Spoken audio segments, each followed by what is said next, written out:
Shalom, brothers and sisters. Shalom. Giving honor and praise unto the Most High, the Creator, the Maker of heaven and earth. My name is Yeshaya Yisrael of the tribe of Dan of the nation of Israel. This particular presentation, we do not intend, brothers and sisters, for it to be long, but it may be over an hour. We're starting now, say now about 3:40 p.m. Eastern Standard Time. We hope and pray that everyone is well and will be better. Brothers and sisters, we hope and pray that people learn from this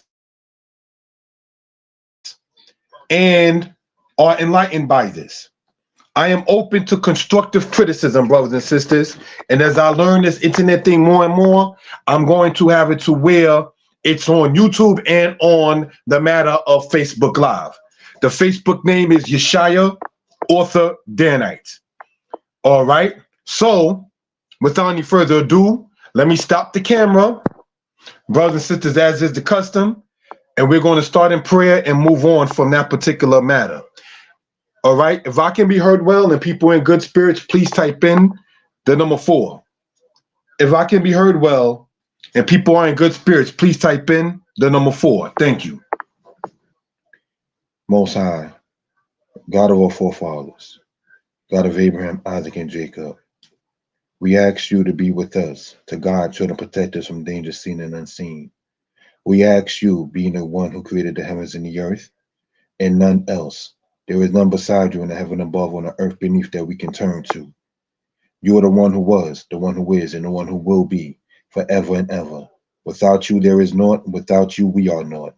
Without us, you are who you are, O King. Yah, the one who created the heavens and the earth. To you and to you alone belong strength and dominion. We ask you to be with our minds, our thoughts, and forgive us of our shortcomings, our iniquities, O King. We ask you to even be with us in this Shabbat and today, such as unto this, and to people who are in unison in the matter of saying of Shabbat and other matters, O Yah. King of all that there is, rock of all salvations through every generation. We say, no de lefane kale olam wa'ed. We give thanks unto you forever and ever. Hallelujah. Hallelujah. Hallelujah. Amen.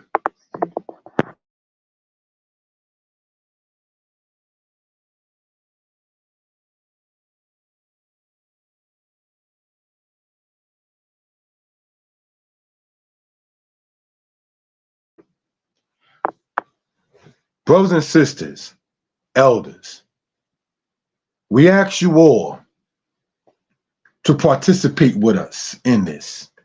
We are on the channels, Mordeh Yeshaya, Torah lessons, Mordeh Yeshaya history lessons, and the Facebook group.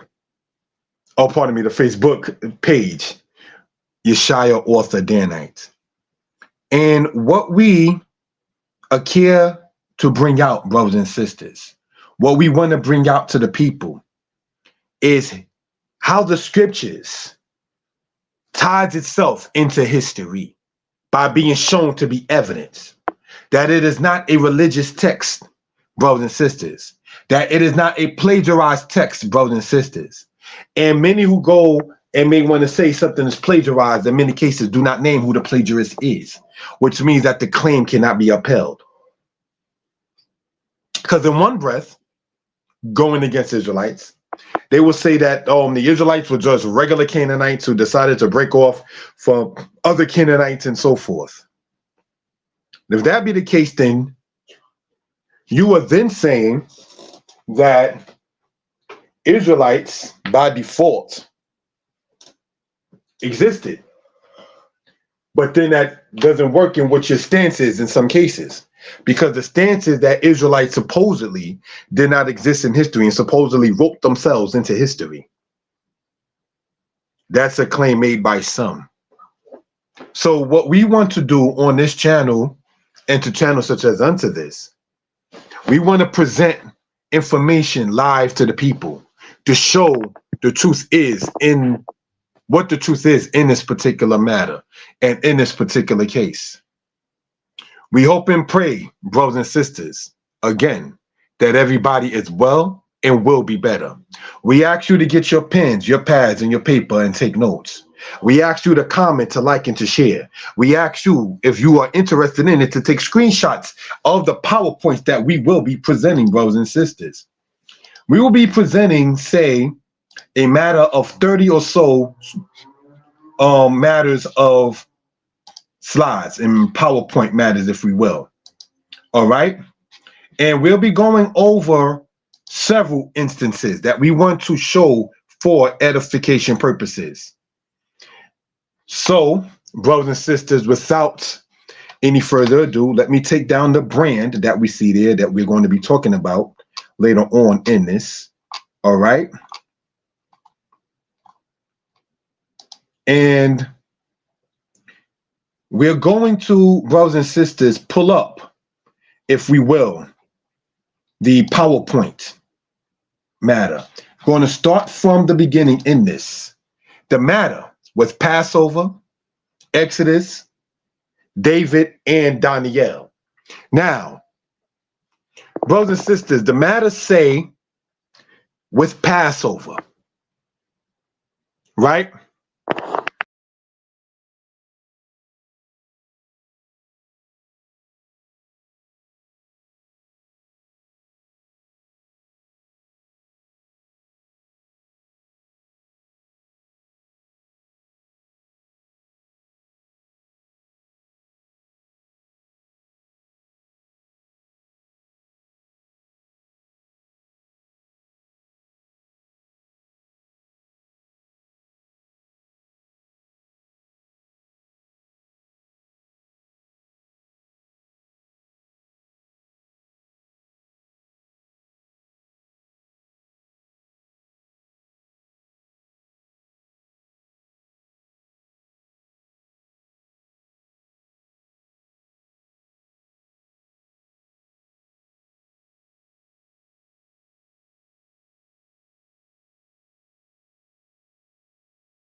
Okay, so let me know by typing into the chat if you can hear me well and if you're in good spirits.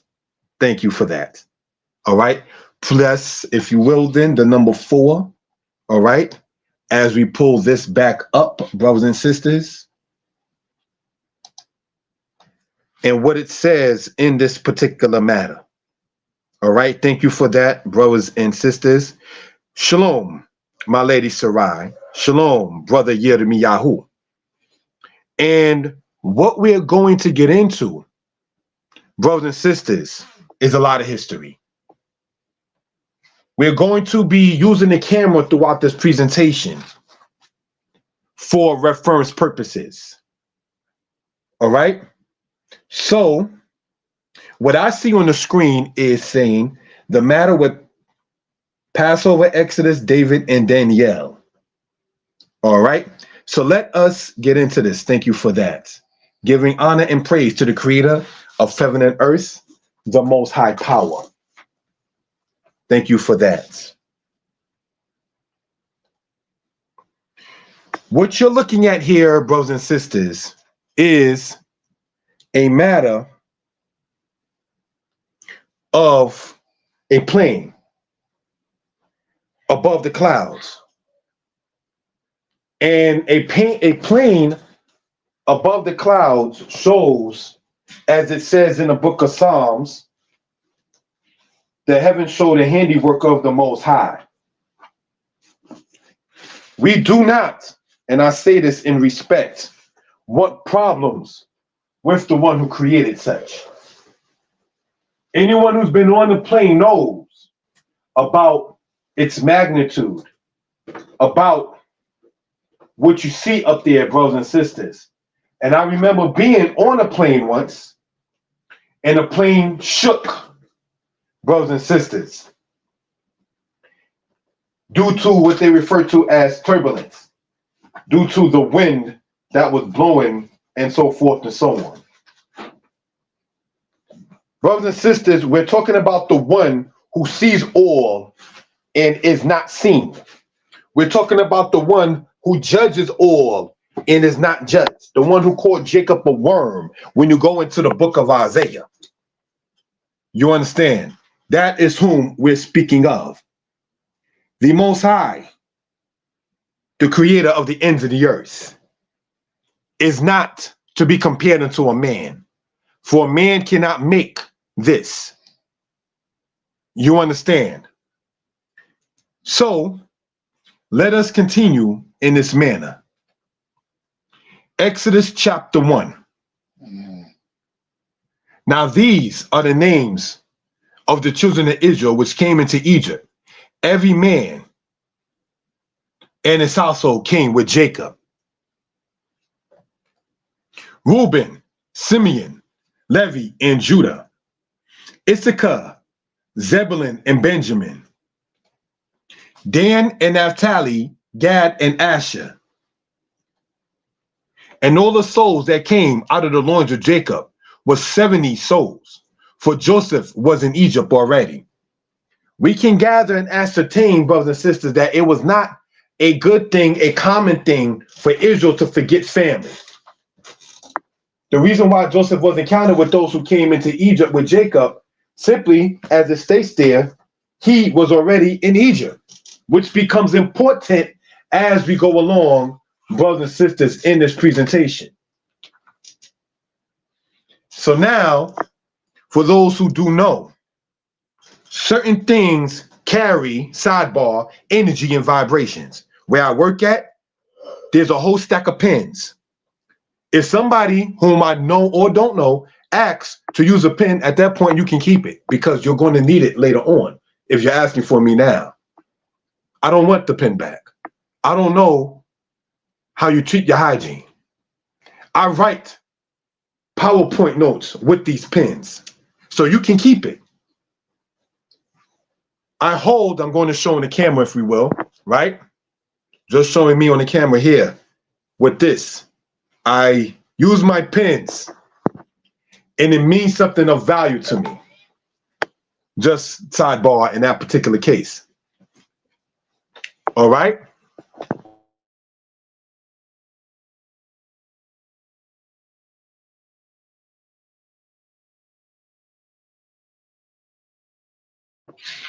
So, brothers and sisters, in continuing in this manner,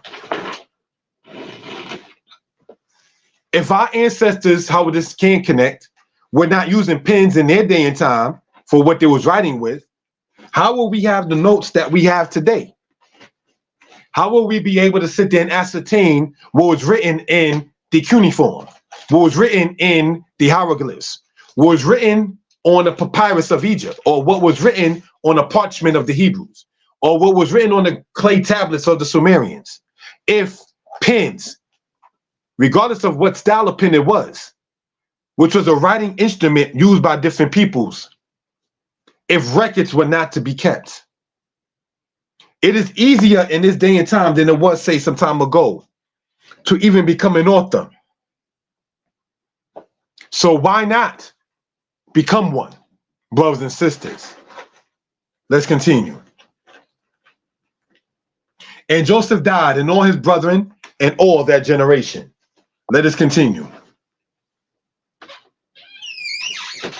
And the children of Israel were fruitful, and increased abundantly, and multiplied, and waxed exceeding mighty, and the land was filled with them. Now there arose a new king over Egypt, which knew not Joseph. Now how does this apply to Shabbat? Because for one, it's in the Torah. Two, it's not wicked. Well, what the Egyptians did to the Israelites was not righteous. But this is, we'll find out later for those who are interested, that when they left the land of Egypt, it said, this shall be the beginning of your months. Now, of course, we already know Shabbat has a different counting than a month because that Shabbat is every week. But brothers and sisters, at the same token, Deuteronomy chapter 5 says, you shall remember that you was a servant in the land of Egypt, therefore Yah gave you the Shabbat day. So why will we perhaps think, and I'm speaking in general, may think that it is not of importance to get into this kind of subject and this kind of matter on the Shabbat. You can gain history, knowledge, out the scriptures. Not too long ago, somebody was saying about you don't believe in the Bible because it's written by man, but you use tarot cards, which was also made by man.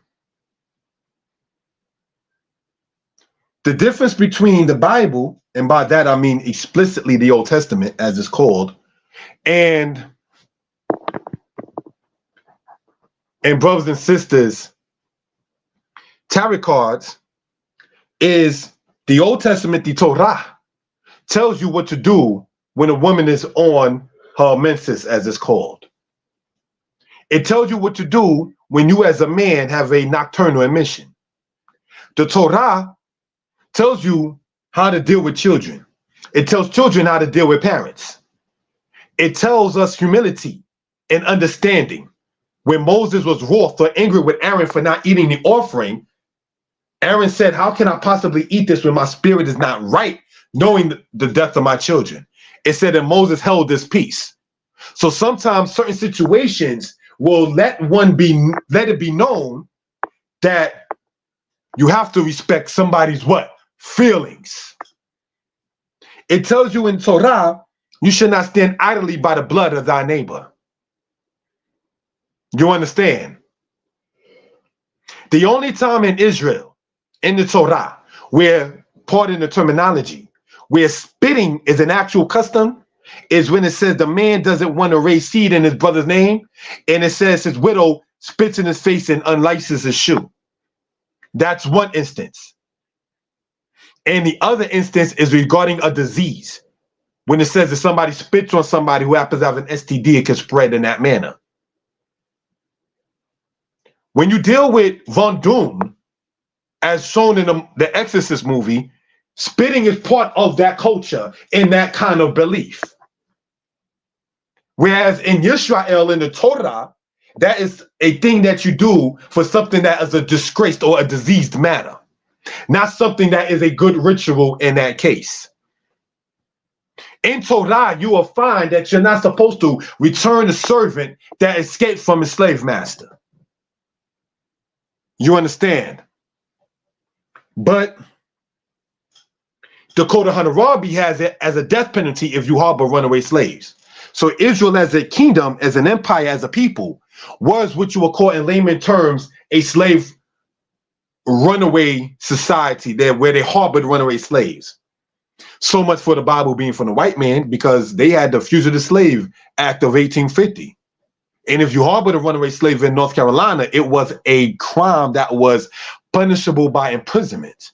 So that's not his book. You understand? The Torah talks about the use of hyssop in the book of Psalms, and it says, purge me with hyssop and I shall be pure. Hyssop, brothers and sisters, breaks the mucus down in your membranes within your lungs. May he rest in peace. Dr. Sebi talked about no disease can survive without mucus being present. So if hyssop, which is mentioned in the book of Psalms, breaks down the mucus, and if Dr. Sebi stands to be right, which I do believe in, studied a little about myself, is that no disease can function without mucus there. Hyssop gets rid of the thing that nurtures a virus or a disease. Not to get too personal, I know relatives who happen to have the HIV matter. Taking red clover, taking golden seal, and taking suma, S-U-M-A, their T cell count begins to go up. We talk about herbs and berries being given to the men of David in the book of Samuel. Tarot cards ain't going to tell you that. You understand?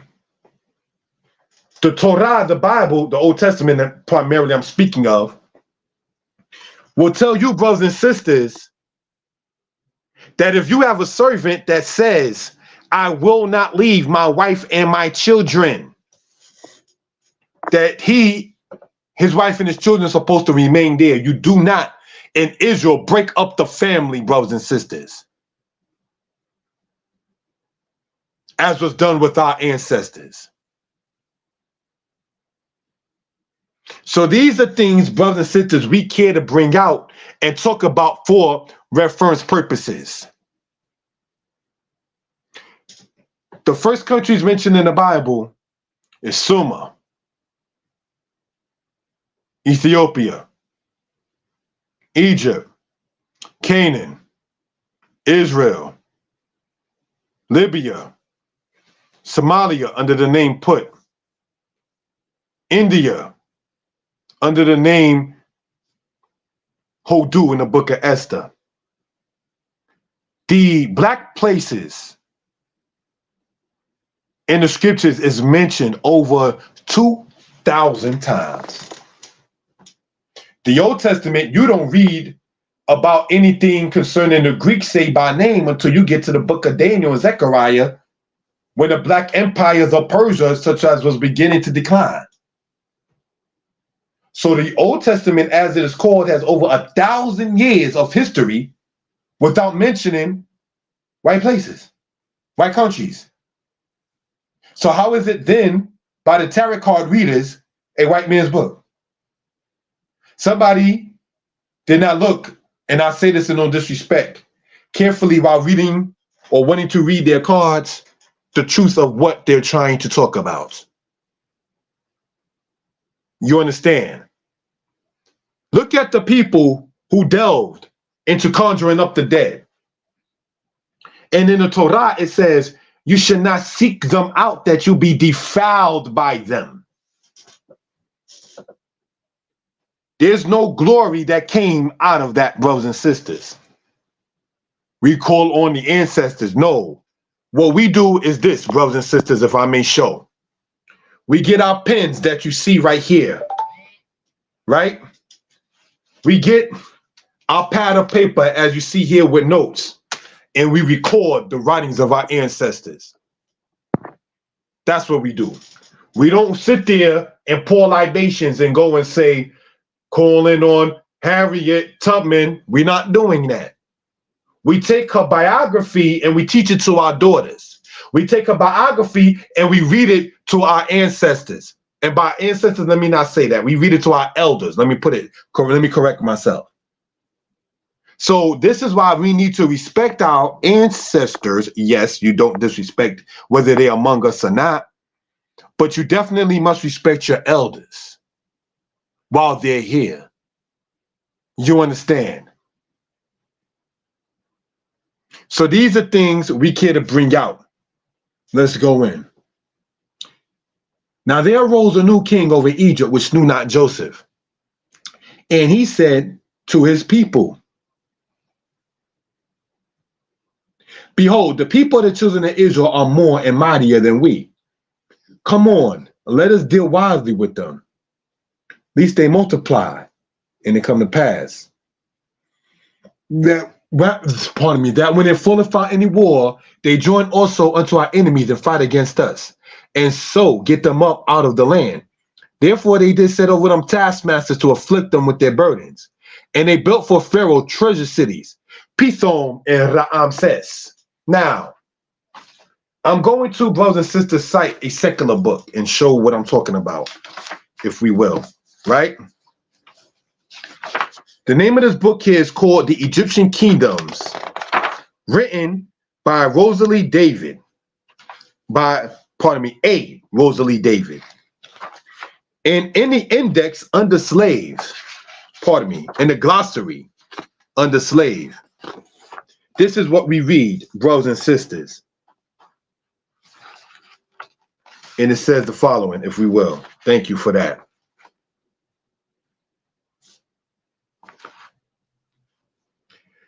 Prisoners of war from the Middle Kingdom onwards were usually owned by the crown, that is to say, the ruler, the king, the pharaoh, the temples, or native Egyptians. However, they were not used in building of Old Kingdom pyramids. Even slaves had their own possessions. They could marry whom they wished. Their owners could legally free them. They could own and inherit land, and they could even possess native Egyptian servants. Some achieved positions of responsibility in Egypt. Now, that is from that book, brothers and sisters. The name of this book, as we just read from, is called what? The Egyptian Kingdoms by A. Rosalie David. And on page 108 of this same book, brothers and sisters, we see the following. Slavery, if defined as a deprivation of one's man's freedom by another, existed in Egypt. The slaves were war captives or refugees. Now, were not Israelite refugees going from the land of Canaan to Egypt? Let's continue, brothers and sisters. There is no evidence that foreign captives or slave laborers were used in the Old Kingdom to build the pyramids. Egypt's territorial expansion, with its resulting prisoners of war, had not developed at this period. Not until the Middle Kingdom is there evidence for the use of a number of foreigners, Nubians and Asiatics, as domestic slaves in Egypt.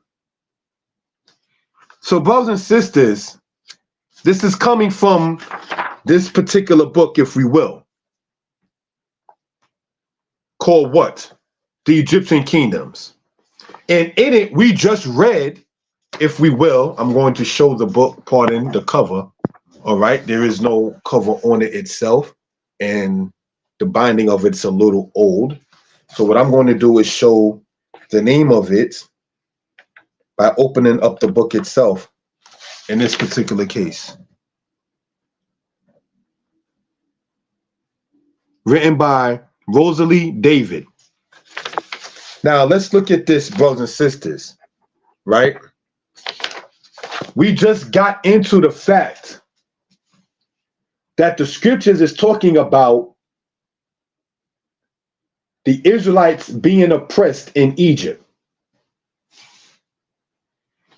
Now, it says right there in the Middle Kingdom is when they'll find Asiatics and Nubians as being enslaved in the land of Egypt. Can we contest, if we will, something here in this particular matter?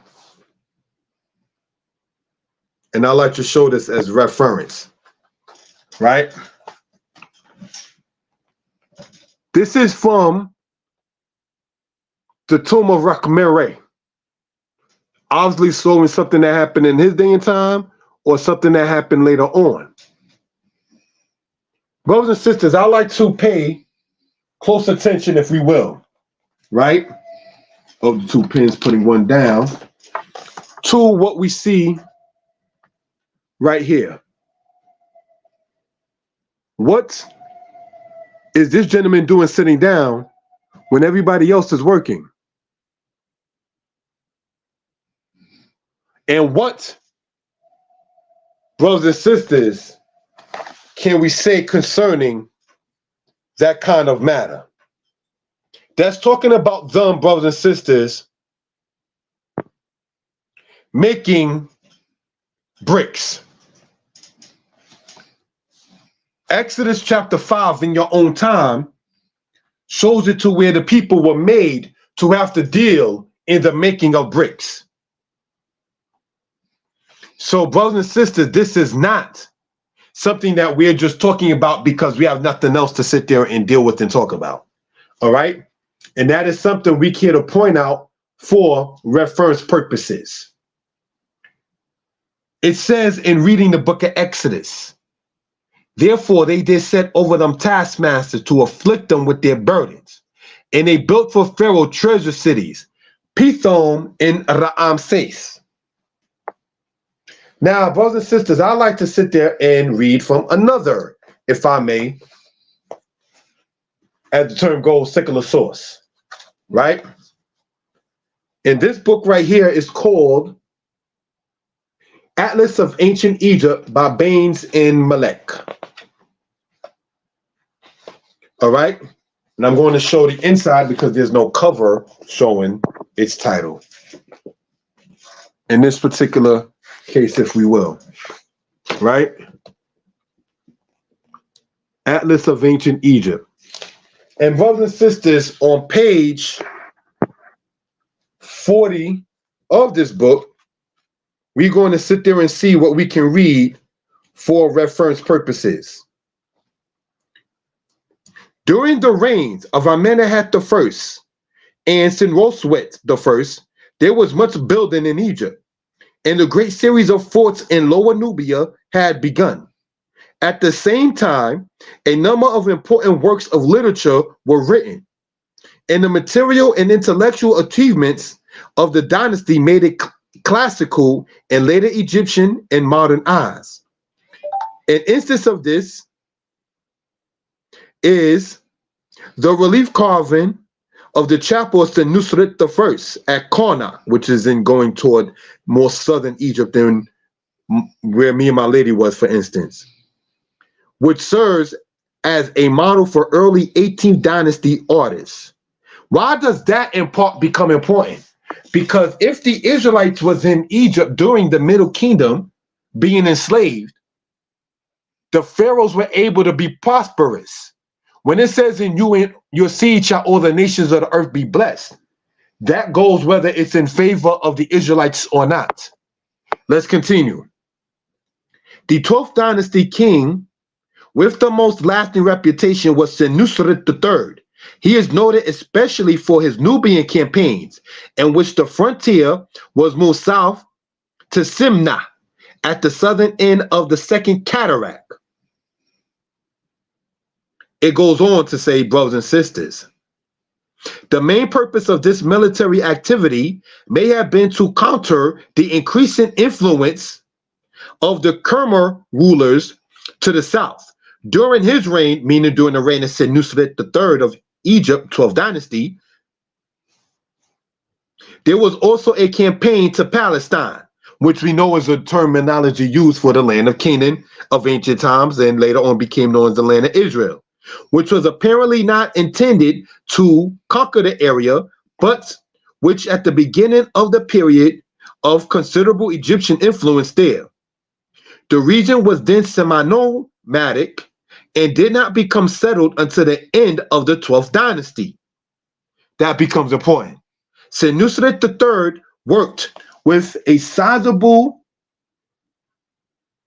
steady army whose organization had only recently begun to be understood. Goes on to say, there is a complete continuity in the archaeological record between the 12th and 13th dynasties, even though the nature of the kingship seemed to have changed considerably. In about 150 years, some 70 kings of the 13th dynasty came and went. There were many immigrants from Palestine, we already explained Palestine, apparently peaceful arrivals, who were absorbed into the lowest levels of Egyptian society, but at least one of them, Kinjir, became king of Egypt. In the later 13th dynasty, the Eastern Delta was heavily settled by Asiatics.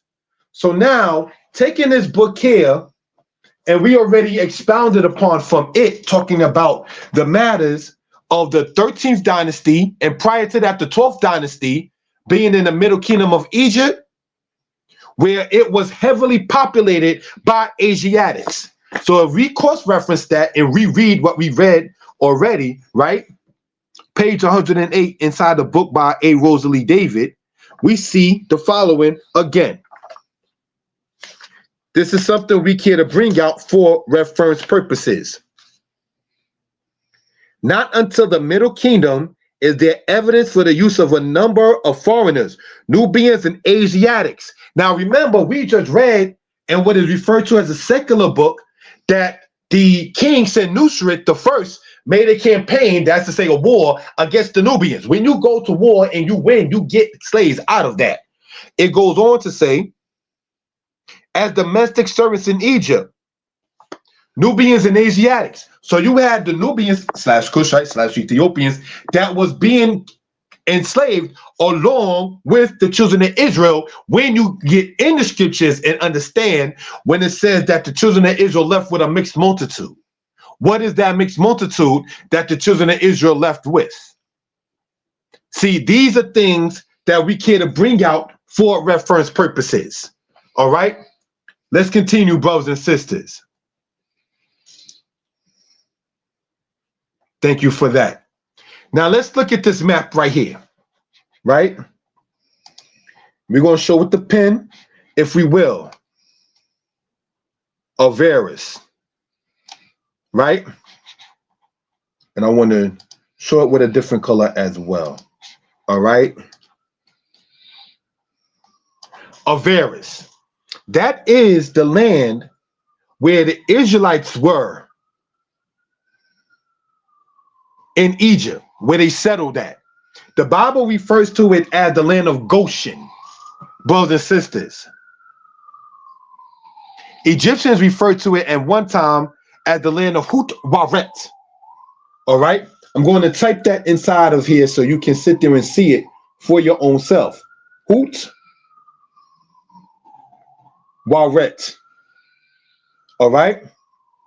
And for those on Facebook, Hut-Waret. All right? So, brothers and sisters, when the Exodus happened, we found out that they wind up going to the land of the Sinai. And we'll expound upon that in the next presentation. But we just want to, brothers and sisters, get into this matter right here for reference purposes. We hope and pray that everybody is well and will be better. Please comment, like, share, and subscribe. Let's continue, brothers and sisters. All right? Mud brick pyramids used during the era of the Middle Kingdom of Egypt, dynasties 12 to 13. Now, brothers and sisters, these are things we care to show. If the book of Exodus teaches us that the Israelites were to be given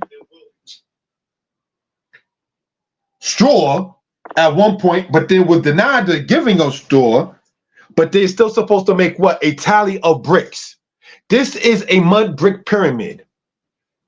So when we read in Josephus, in your own time, as we'll touch on in here, you will find out, brothers and sisters, that the Israelites, according to that, were made to build pyramids. And this is an example of that during the Middle Kingdom, during the time of Amenemhat and Senusret.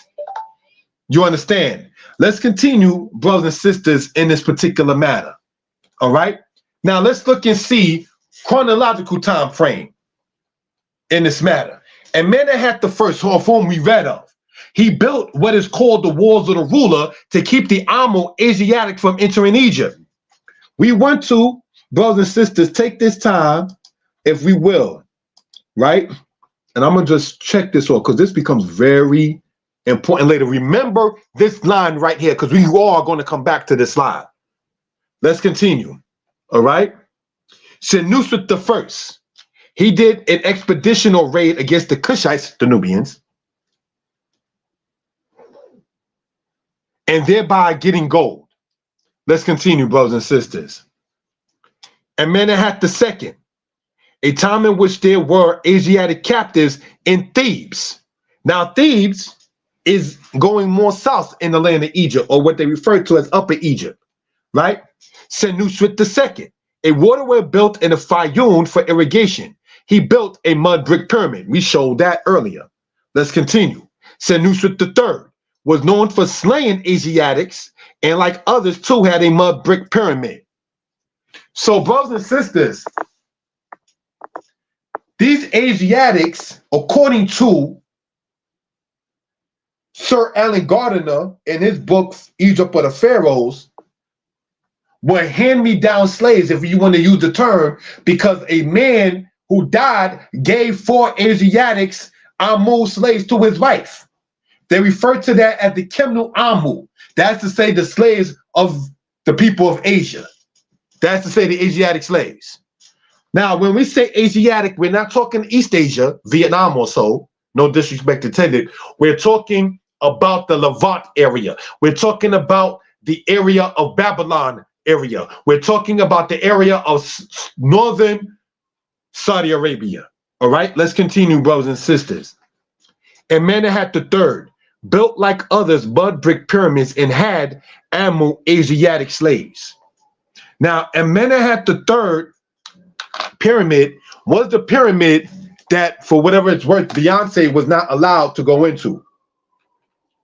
What did they think was going to be found? Who knows? Let's continue. Amenemhat IV was not the son of Egyptian royalty and is not found among the Egyptian pharaohs. That becomes important later too. Sobeknefru, the last ruler of the 12th dynasty. Sobeknefru was a woman. Did you know that?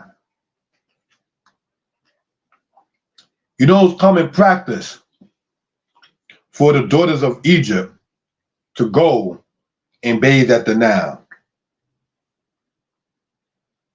According to the Bible, one of those women found a basket with a weeping baby inside of it, right? And according to the Bible, this baby who was found, and what the Israelites refer to as the Yeor, and the Egyptians refer to as the Iteru, and what the later peoples refer to as the Nile. Me and my lady was talking earlier, and we was talking about being by the Nile River. And I remember saying, do you know what that means? We was in the place where Moshe, was as a baby.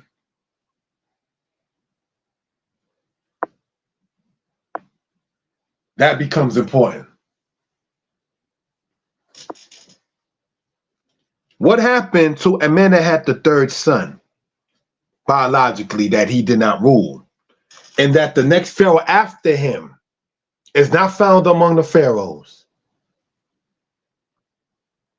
and ruled for 9 years and some months in Egypt, according to the writings of the Egyptians, was the rule of Amenemhat IV.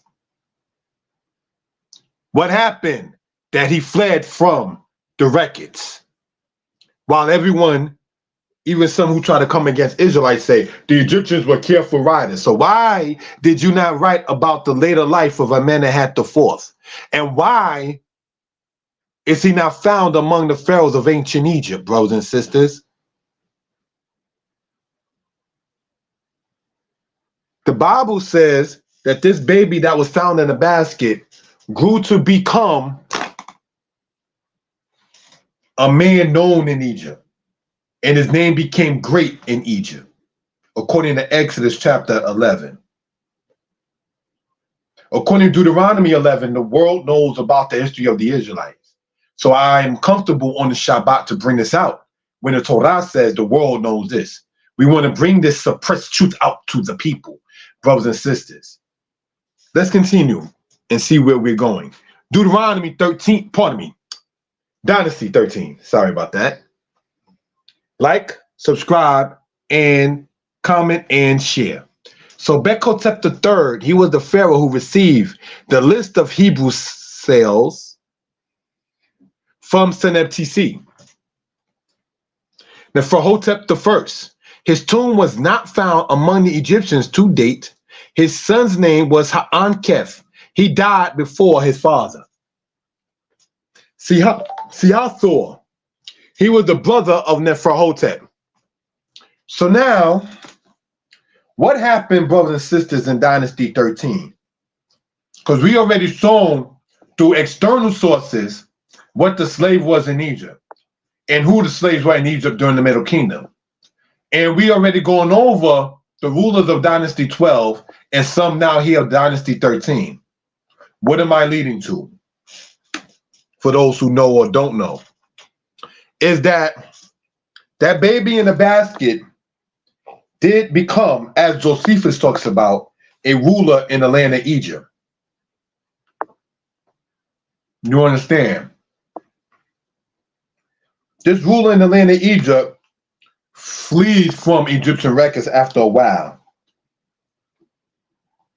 And we're going to see later on what happened by citing outside sources, for those who care to go there,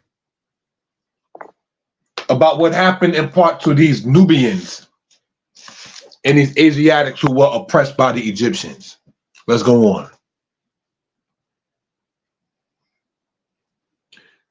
They became very abusive to the Israelites and contrived many ways of afflicting them. For they enjoined them to cut a great number of channels for the river and to build walls for their cities and ramparts, that they might restrain the river and hinder its waters from stagnating upon its running over its own banks. They set them also to build pyramids. So the building of pyramids would have been known in Egypt perhaps prior to this time. So now when people at the what they call the Pyramid of Giza, which goes back to dynasties of the Old Kingdom, the model of working that the Amu or the Asiatics brought was with bricks. That's why you see now mud brick pyramids in the Middle Kingdom of Egypt, but not in the Old Kingdom of Egypt and not in the New Kingdom of Egypt.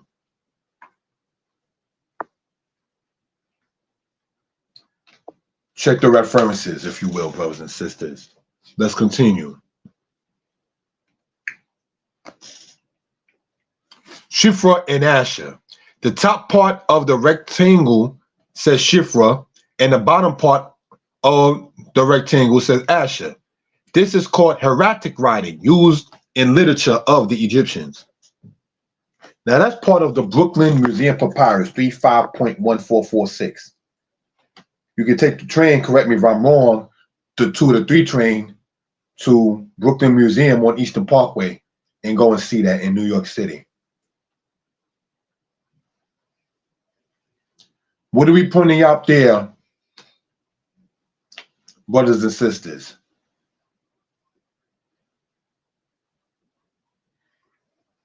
Shifra is the name of the woman that approached the Pharaoh in Exodus chapter 1.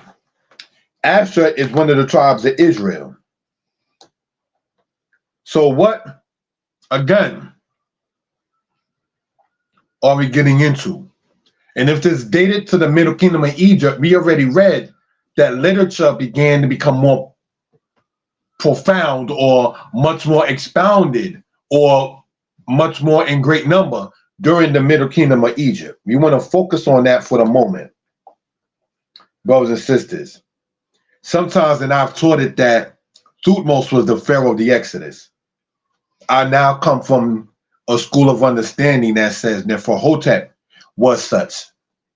That's why you might find Thutmose the third body, but you may not find Neferhotep the first, even though that the Egyptians have their way, none of their bodies will be found when you study their culture.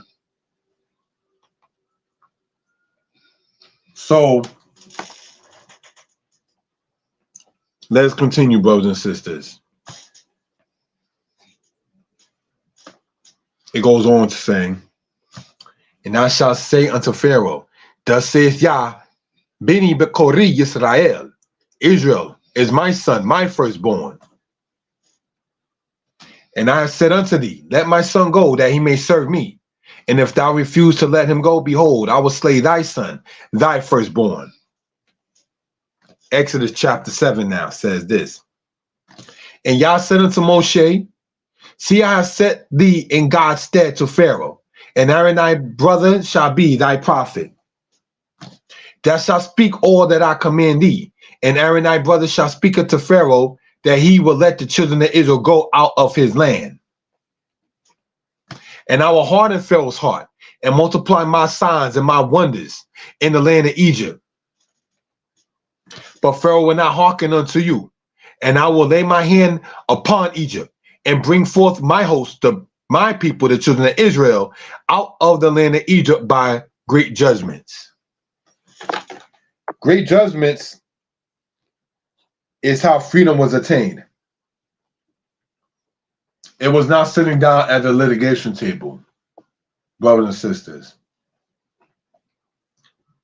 Eventually, the talks have stopped with the prophet Moshe, and the plagues began from the Most High. Let's continue, family.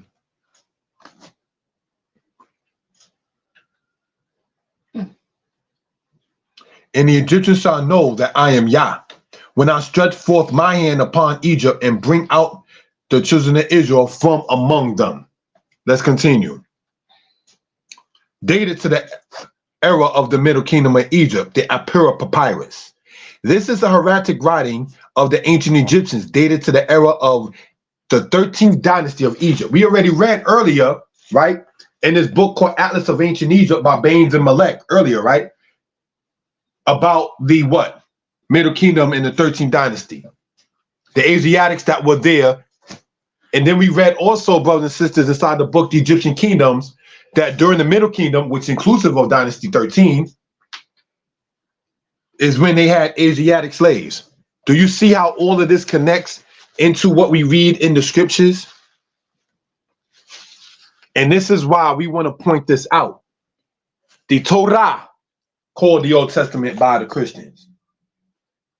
The Tanakh, called the Old Testament by the Catholics, if you will, too. Right? Is the book that contains the enslavement and the deliverance of a people. The slave Bible that they used to have in the South didn't contain Moses leading the children of Israel out. It just had Joseph going in there as a slave. See, they slick. You understand? So, brothers and sisters, let's continue in this particular matter. This is, brothers and sisters, the Apura Papyrus, dated to the era of Dynasty 13 of Egypt. Let's see what some of it says, brothers and sisters. Notes from the Apura Papyrus. Indeed, or behold, or for sure, should I say. Many dead are buried in the river, the stream. Indeed, noblemen are in distress, while the poor man is in joy. Indeed, the river is blood, yet men shrink to drink from it. Indeed, gates, columns, and walls are burnt up. Indeed, men are few, and he who places his brother in the ground is everywhere. Indeed, every dead is a firstborn male. Let's stop right there. What does this begin to sound like in the Apura Papyrus of Dynasty 13? It says what? Indeed, every dead is a firstborn male. Goes on to say, indeed, trees are felled and branches are stripped. Indeed, that has perished which yesterday was seen, and the land is left over to its weakness like the cutting of flax. Commoners coming and going in dissolution. Indeed, everywhere barley has perished, and men are stripped of clothes, spice, and oil, and storehouses are empty. Indeed, magic spells are divulged. Hold on. Magic spells are divulged. Does not the Bible talk about the Egyptians did things with their secret arts? When the plagues was talking about? See, when Moses and Aaron cast down the rod before the Pharaoh called his magicians, they who do magic, magicians. And the Bible speaks about they too cast their rods down and it became serpents.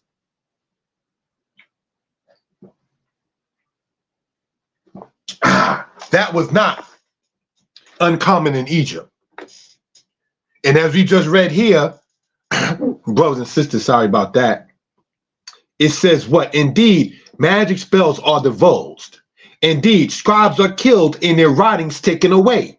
Behold, the possessor of wealth now spends the night thirsty, while he who once begged his dreg for himself is not the possessor of overflowing bowls. Behold, the poor of the land have become rich, and the owner of property is one who has nothing. Lower Egypt weeps. What is Lower Egypt commonly called? Northern Egypt. So, brothers and sisters, why in Dynasty 13 is Lower Egypt weeping? Why they who were in dregs are now happy, according to this? Why do men shrink to drink from it? Because the water is blood. Sound like the plagues that Exodus talks about. And what happens in discussing this, sometimes people say, oh, that means the Israelites plagiarized it. So then you got to sit back and then admit the Israelites' existence. One, if you're going to say someone plagiarized something. And two, you're going to have to sit there and then admit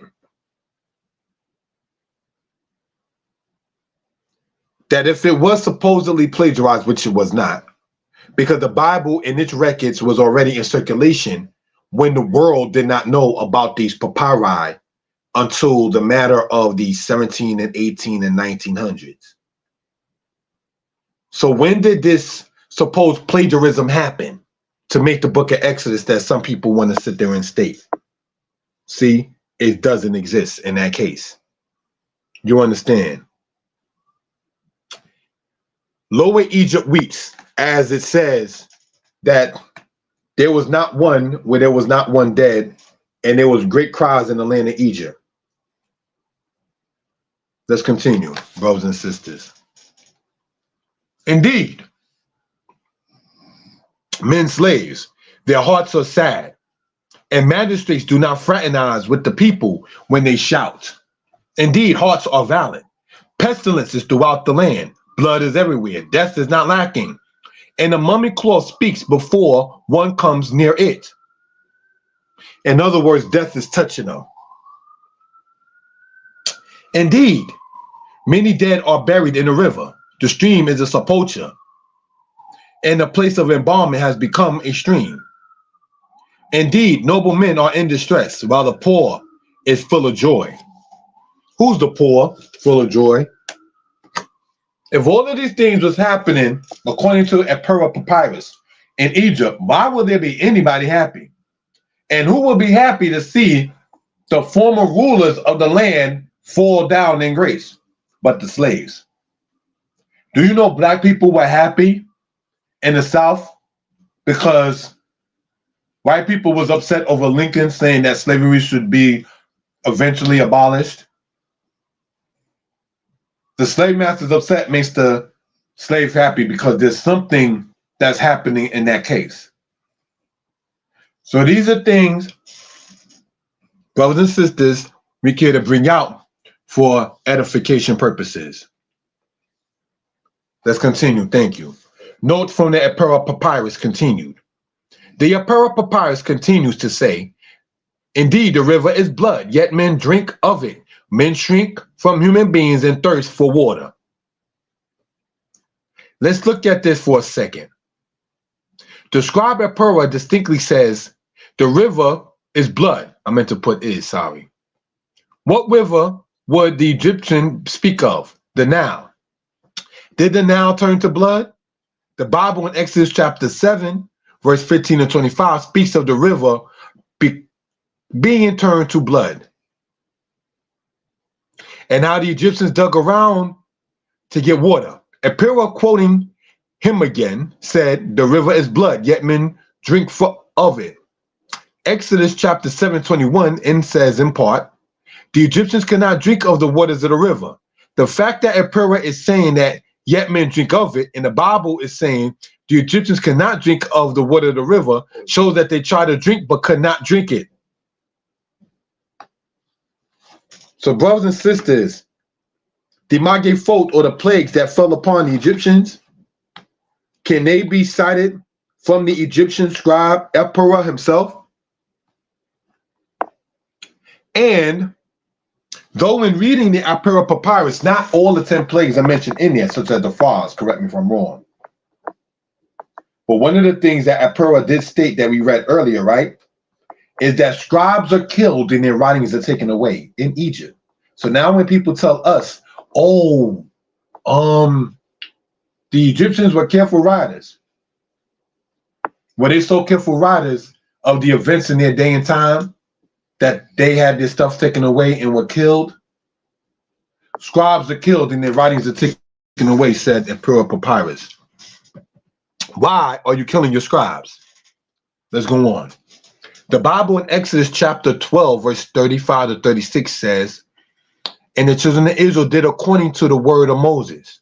And they asked of the Egyptians jewels of silver and jewels of gold and raiment.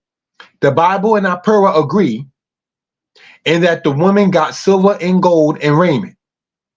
That's called in today's terminology reparations. Let's continue.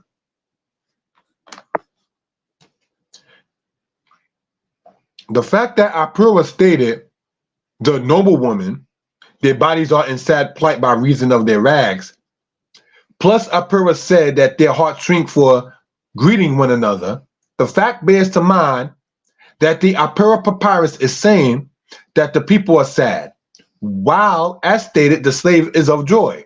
What will cause this to happen? A pestilence? A death? According to Apura, it says, death is not lacking.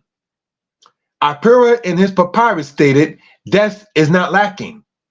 The Bible in Exodus chapter 10:17, concerning the plague of locusts, is that it was called death.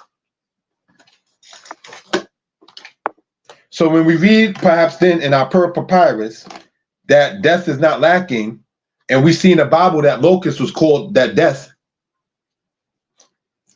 can we see the connection say with so?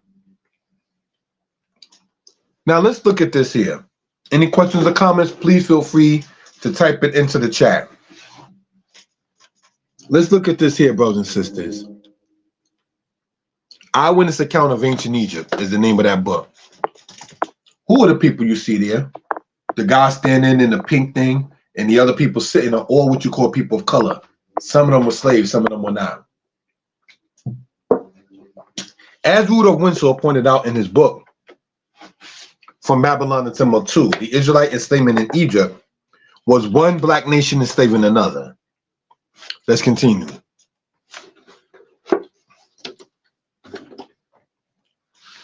Apura says, indeed, laughter is perished and is no more. It is groaning that is throughout the land mingled with complaints. The Bible in Exodus 10 verse 7 says, and Pharaoh's servant said unto him, how long shall this man be a snare to us? Knowest thou not that Egypt is destroyed? The fact that the Bible is saying the servants of Pharaoh said Egypt is destroyed, and we see Apura saying all is ruined, we see a connection. Remember, Apura was a nationalist. He loved his country. Apura stated, laughter is perished and is no more made. It is groaning that is throughout the land. In the Bible, Exodus chapter 12, verse 30, we read, and Pharaoh rose up in the night, he and all his servants, and all the Egyptians. And there was a great cry in Egypt, for there was not a house where there was not one dead. Let's continue, brothers and sisters. These are Israelites, if I remember right, from the land of Israel itself. Let's continue. Apura stated, indeed, all animals, their hearts weep, cattle moan, because of the state of the land. The fact that he mentioned cattle moaning shows that there was something wrong. Cattle moan when there is something wrong with their master, believe it or not. Pay attention. In Exodus chapter 9, verse 3 through 5, we read, behold, the hand of Yah is upon the horses, and upon the donkeys, and upon the camels, and upon the oxen, and upon the sheep. There shall be a very grievous murrain, and Yah shall sever the cattle of the children of Israel and the cattle of Egypt, and there shall nothing die of all that is the children of Israel. So these Israelites who were enslaved in the Bible in Egypt did have cattle. So when we go back in the secular book saying that slaves in Egypt were allowed to have possessions, is not far-fetched.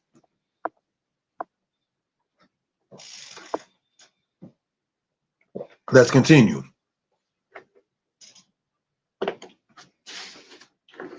And Yah shall sever the cattle between the children of Israel and the cattle of Egypt, and there shall not die of all that is the children of Israel. And Yah appointed a set time, saying, tomorrow Yah shall do this thing in the land. It is interesting to note that both the Bible and Apura papyrus speak of the cattle and the fact that something is happening in the land. What would make the cattle mourn? The death plight of other cattle. The Hebrew in 9 verse 3 says the word deber, meaning pestilence or plague. The understanding is that the pestilence with the cattle caused other to mourn in the land. Let's continue, brothers and sisters. Thank you for the time. African Hebrews map, different places of Africa showing where Israelites would have been scattered and what we see there. Blood, attack on Hapi, the Nile god. Frogs, attack on Heket. Lice, attack on Set. Flies, attack on Ushit. Death of cattle, attack on Apis. Boils and blains, attack on Bes and Isis. Hail and fire, attack on Nut and Jeb. Locust, attack on Nut and Osiris. Darkness, attack on Aten, the sun god. Death to the firstborn. Attack on Sekhmet, the quote goddess of childbearing, and attack on Heru, the quote god of the Pharaoh, who the Pharaoh said he was the incarnation of. So when it says that he's going to go against all the gods of Egypt, this is a list of the plagues that happened. And it was attacking their gods. See, the Most High is going to talk to you in a way that he knows how to reach you. Each person has their own,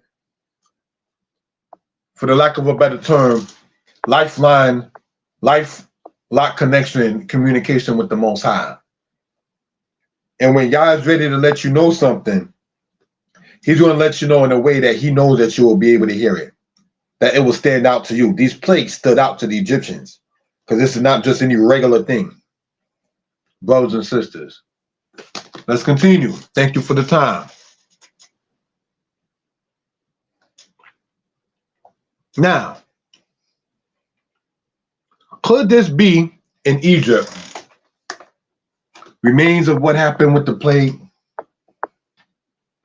of the firstborn? We already read and Torah talked about it.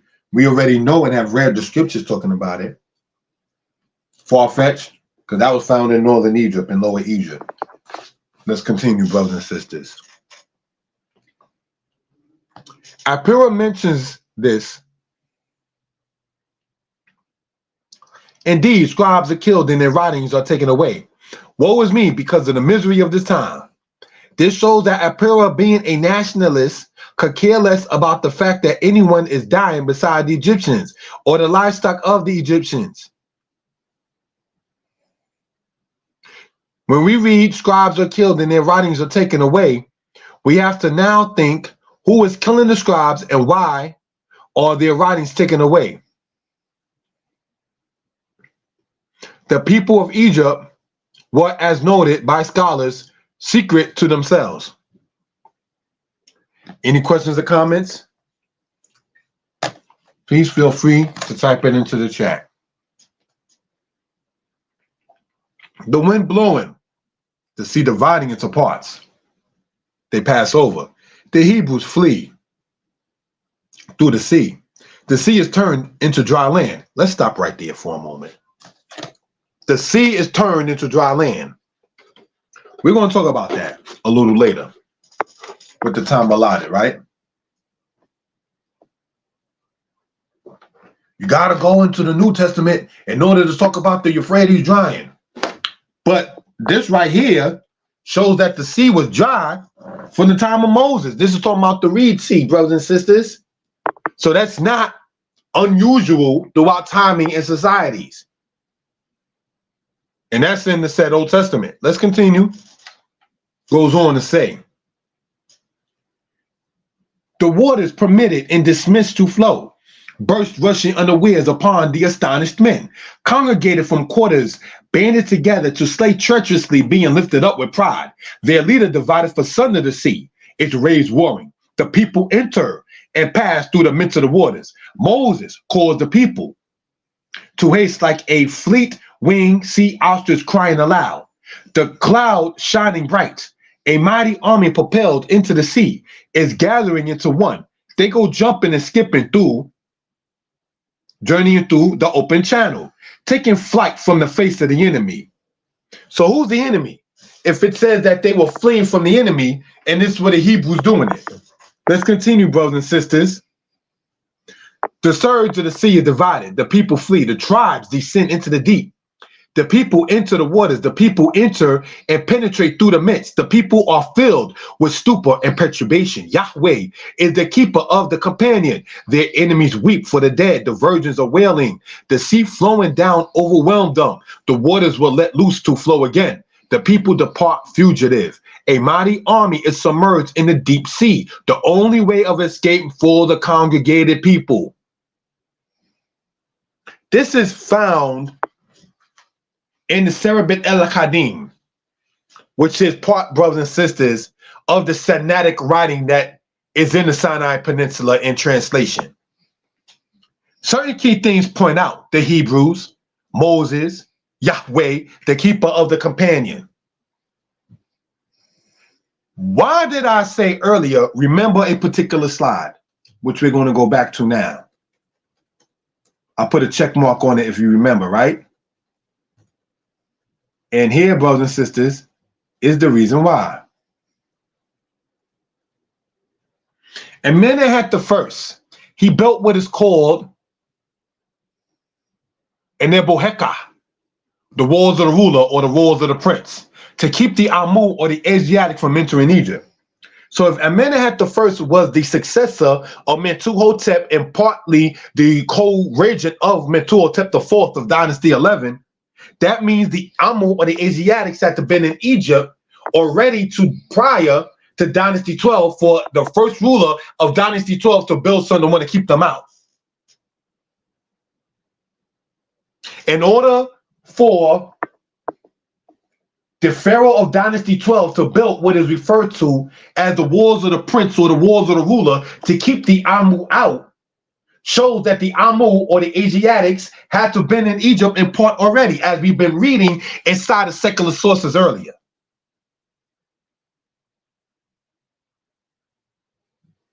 You understand? So that's why in part I put the check there. Now let's go back there, because this is a question that was asked to Israelites, and not that we got to address each and every single thing, but just definitely want to point this out for reference purposes. Right? Reason why I say don't have to check each and every single thing, because people will come up with questions just for the sake of coming up with questions. All right?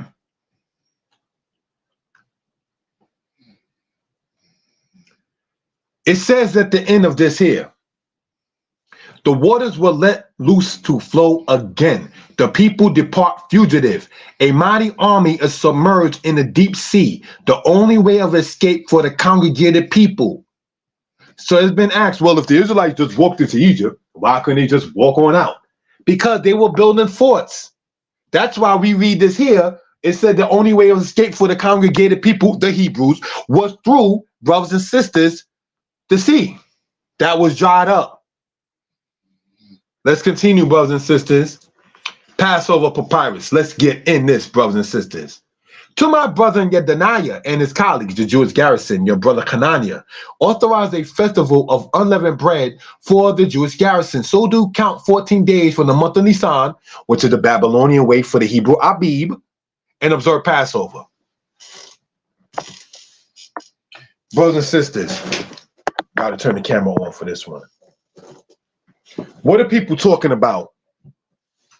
Saying that nobody in antiquity was keeping the ways of the Tanakh. In Ethiopia to this day, in a place called Gondar, they keep a timing in Aram and Amharic referred to as Fasika. Fasika is the Amharic way for the Hebrew word Pesach, the English word being Passover. They make kita bread, which is unleavened bread. And according to, even for whatever it's worth, white people visit Ethiopia, kita bread tastes, oh God. They make kita bread among the so-called falashes that date back according to their timing, since the timing of Solomon, they being in there, all right? And it's unleavened bread.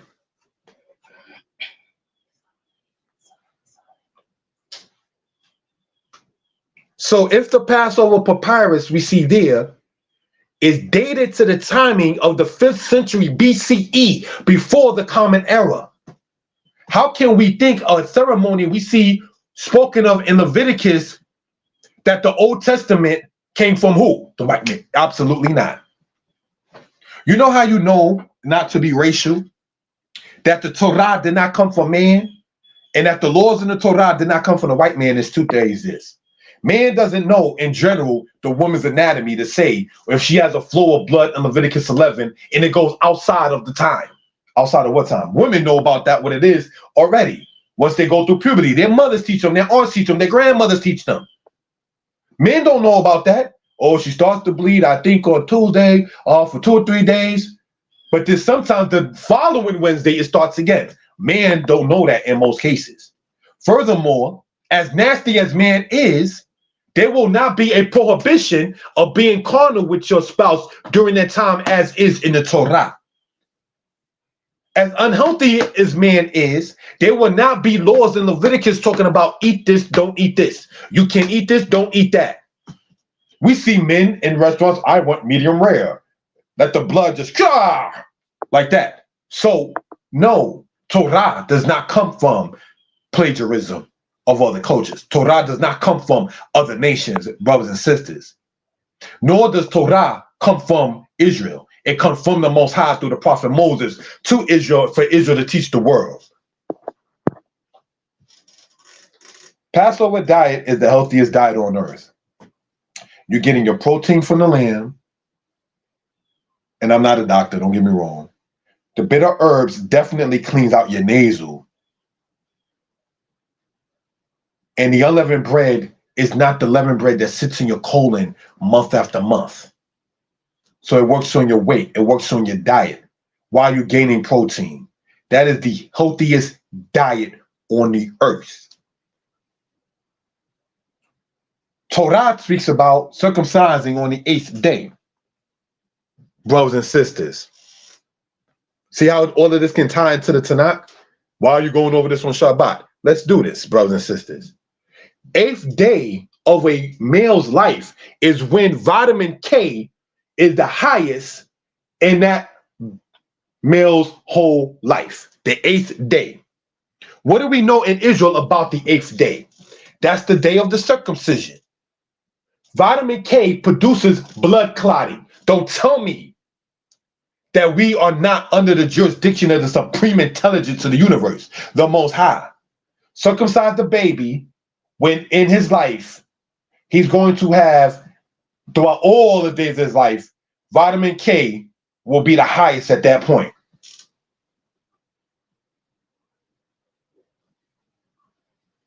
See, man doesn't think like that.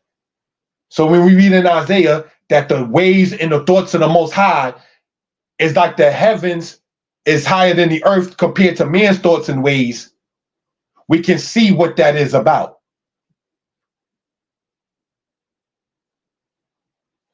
In that movie, The Exorcist, the lady is calling and talking about what we read in Ezekiel 36. Don't want to ruin the movie for anyone. She takes a bowl with hyssop in it and says, go outside and throw it to the east of the house. Why the east is significant?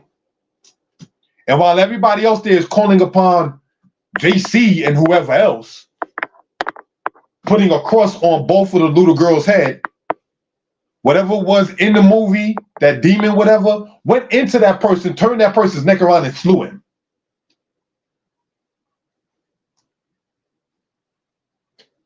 Those who have eyes to sit there and see, while the other lady is there saying that the Lion of Judah will prevail. And of the 2 children, you see who was left alive, for those who do care to see it. See, brothers and sisters, when we start talking about, as we read earlier in the Emperor Papyrus, that magic spells are done, the Most High is going to meet you where you are. If you don't speak English, the Most High wants to bring a message. If you don't speak Hebrew, it's going to be brought to you in a way for you to understand it. So what do we want to point out in this? and part in history that they was observing the laws of the Most High God. That is not an Egyptian custom of Passover.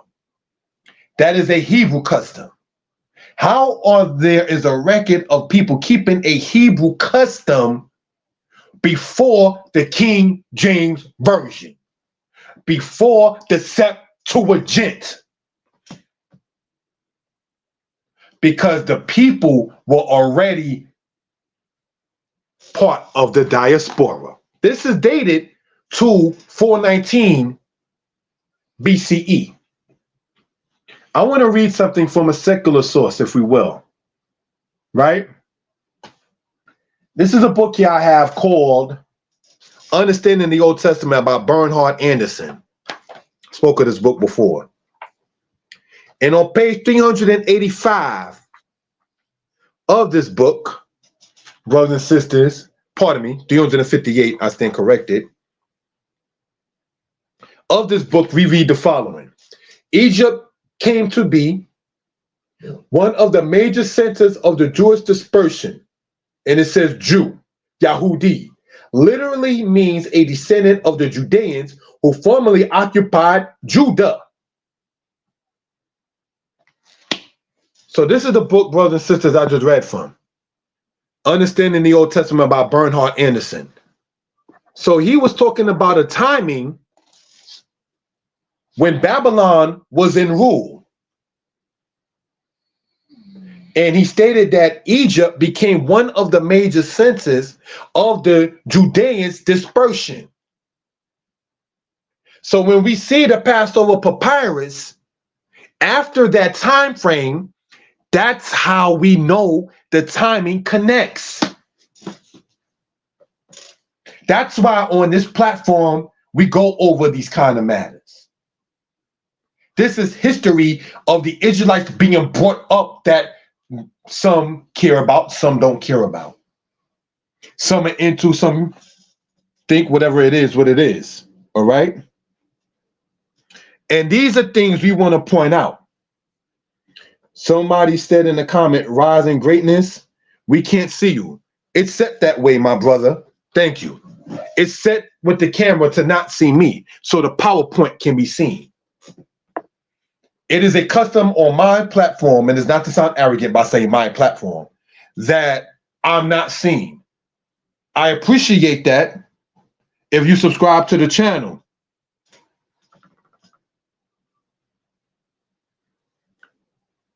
That's that. It hasn't changed from the Passover papyrus because we're still talking about the Passover papyrus.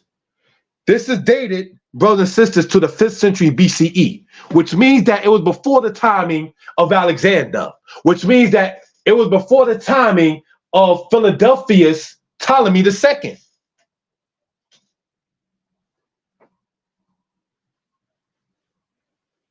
And thank you for the comment saying powerful information. See, one of the reasons, sidebar, I don't want to show me on it is because I'd rather the PowerPoint be seen for the information to be powerful. I don't want to be a distraction from the information being presented. That's important. That's just a custom I have on my platform. And I appreciate the comment. Thank you for that. My brothers and sisters, right? Ptolemy Philadelphius, Ptolemy Philadelphius, 3rd century BCE. 200 something BCE. 3rd century BCE is after the timing of what we're talking about here. He's the one who commissioned the Israelites to go into Jerusalem's library, go and get the books and bring it to his library. And that's how, in part, you get the Septuagint. The Septuagint, I have a copy of it, speaks about them keeping the Passover in Leviticus, and there's a copy of it. The Septuagint speaks against homosexuality and praises, as the regular Tanakh does, King Josiah for getting rid of the men of Judah that was into homosexual acts. Now, Alexander their leader was a sodomite. In Greek culture, Zeus had a male sexual person with him.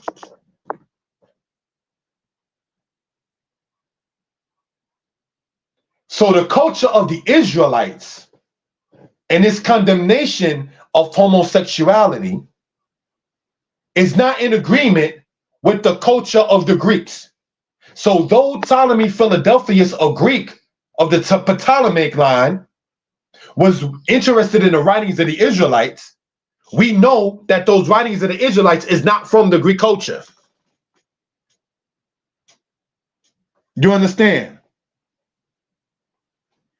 So this information, the person in the chat said powerful, the glory goes unto the Most High, who the Elephantine Papyrus talks of. You see these names here? We want to point out, right? I just want to highlight it, if we will. Right?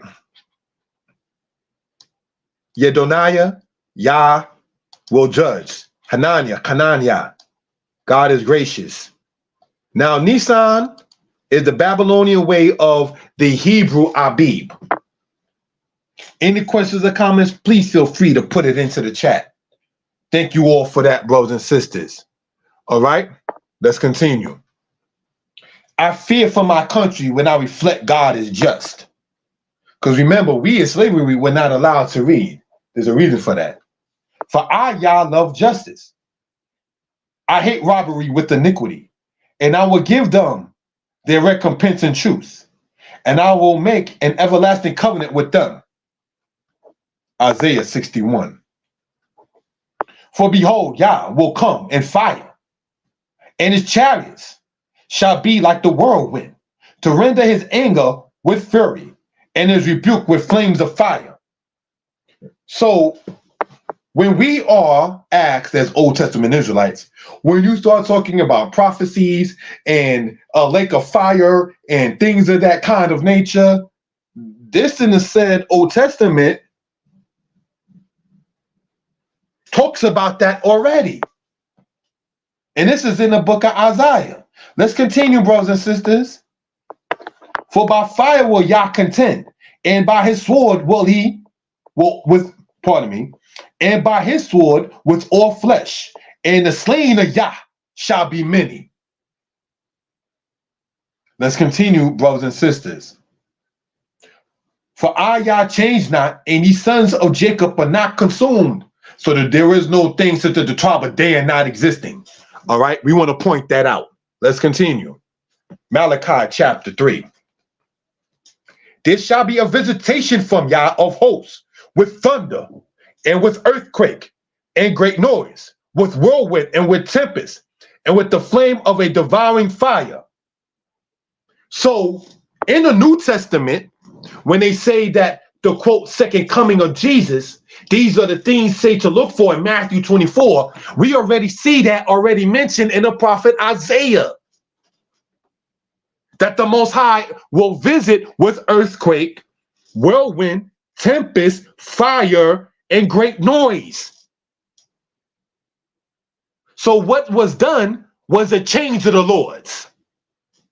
The Lord God, in many people's eyes, became the Lord Jesus.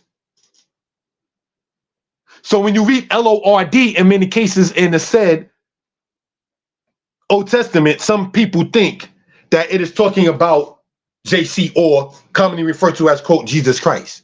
Meanwhile, these prophecies that we just read in Isaiah, brothers and sisters, and that's in Isaiah 29, and in Isaiah 61, it's already prophesied what will happen. We already read about the Sea of Reeds becoming dry land. That becomes the point for what we're going to talk about. See, we want to talk about history and showing the Tanakh in reality. When I say Tanakh, I'm talking about the Old Testament in that case, right? But brothers and sisters, we want to let the prophecies and the laws also be taught on these platforms. Don't want to go, as the Torah itself says, to the right hand or to the left. History is good, language is good, but as we point out usually on this platform, before Ezra taught the people Hebrew, he was speaking to them in the language they knew about the laws. So these are things we care to bring out for reference purposes, brothers and sisters. Therefore, wait ye for me, saith Yah, until the day that I rise up to the prey. For my determination is to gather the nations, that I may assemble the kingdoms, to pour upon them mine indignation, even all my fierce anger. For all the earth shall be devoured with the what of my jealousy. Can somebody type it in who's seeing this in the chat? When it says shall be devoured with the of my jealousy, what's that word there that I did not state that we see there, brothers and sisters? If we will. All right.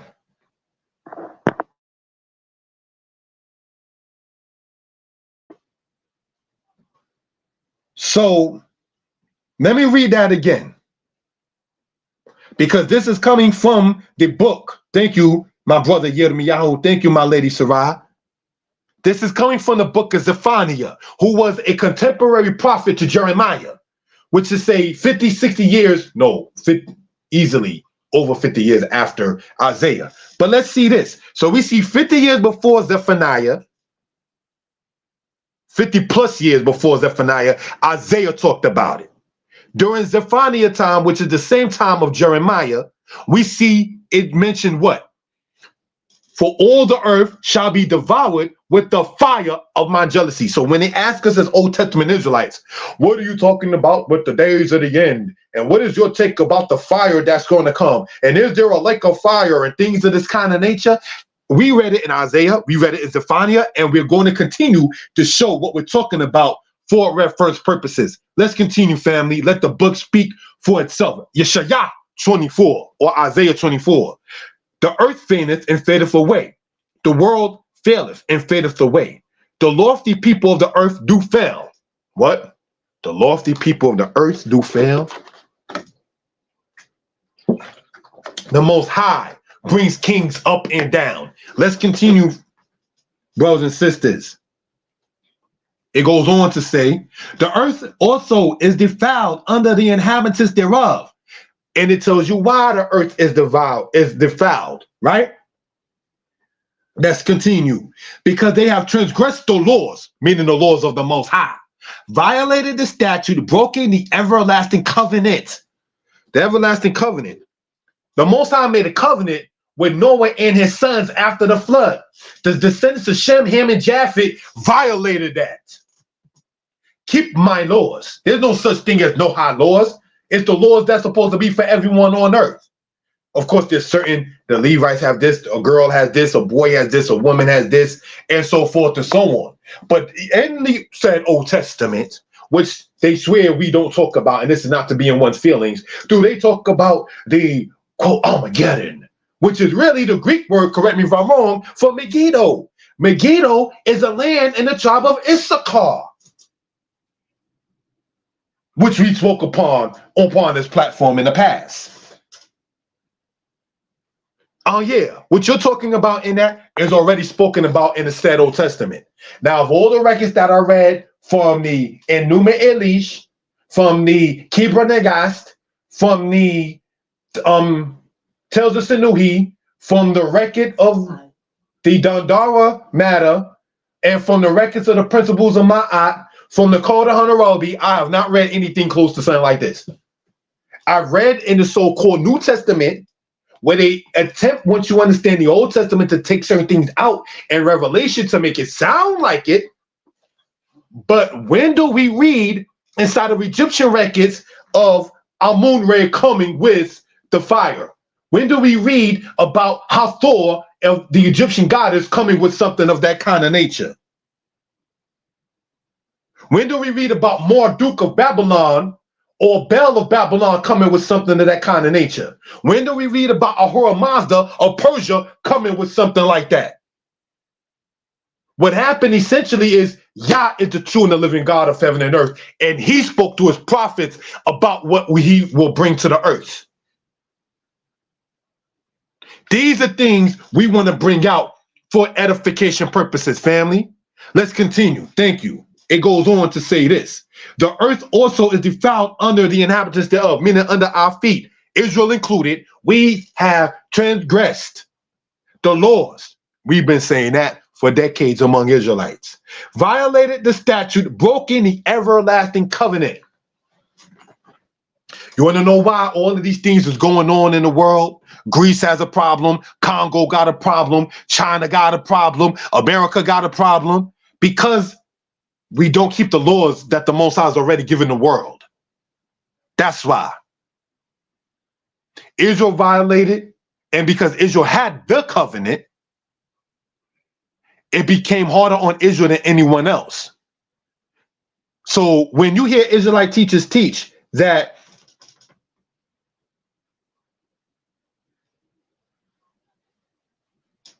something will happen when Israel gets their act together, is similar to what Willie Lynch letter talks about, a great phenomenon that will come and set things different.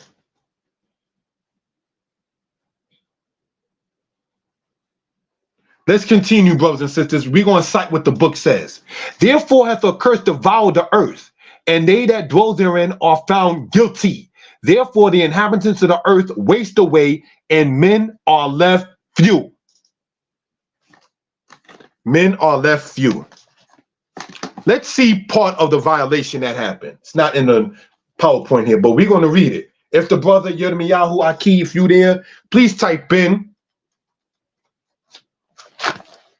the book of Isaiah chapter 13, if we will. We're going to let the book speak for itself. All right. We went over history. We talked about the pharaohs. We talked about the Egyptian writings. We talked about different things of that kind of nature. Let's see what the Israelite writings state. Now that we already shown the evidence of the Exodus from the Egyptian side, as we already knew the biblical side, the Torah side, as we already talked about the mixed multitude being part Nubians and Asiatic / Hebrews that left out in the book of Exodus. So let's see what this is here. This is in the book of Isaiah, chapter 13, and letting the book speak for itself, family. Here is what we read. All right. Isaiah chapter 13, verse 13 is where we're reading at. Isaiah 13, verse 13. Therefore will I shake the heavens, and the earth shall remove out of her place, in the wrath of Yah of hosts, and in the day of his fierce anger. See what we showed earlier with the airplane above the... Let me just go back there for those who didn't see it. And for those who did see, who care to see it. Let's go all the way back. This is not to scare no one. This is the Most High spoke to the Egyptians through the plagues, through the ways the Egyptians would know. The Most High is going to speak to the earth this day through the things that people know. I sat there. I remember one time not living righteous in my life. I'm not going to sit there and slander self. I got a message. I'm there walking. Hey, I'm just walking around the job. And I see 4 zitziot, or fringes, on the ground. For those who know New York City pretty well, off Canal Street and Lispenard Street area, where you take the J train to Canal Street, or the A to C, or the E to Canal Street. That vicinity there in New York. Why will I see 4 fringes with the cord of blue? Because the Most High is talking to me on the street, mind you. Because the Most High is talking to me, son, return to me. Son, return to me. That was Yah talking to me through that. And I knew it.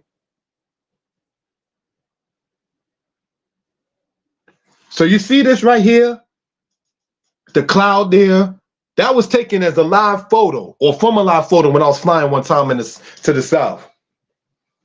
That's the top of the clouds from the way the airplane looks for those who have flown or fly. Right? Don't want problems with the one who can make that. As they say, talk about fire. Who wants that smoke, brothers and sisters? Because after the Egyptians, in that matter, that's when you find the Hyksos coming into place as rulers, because their army done depleted from them. So we don't want that, brothers and sisters. We want to be on the right side of the Most High. You understand?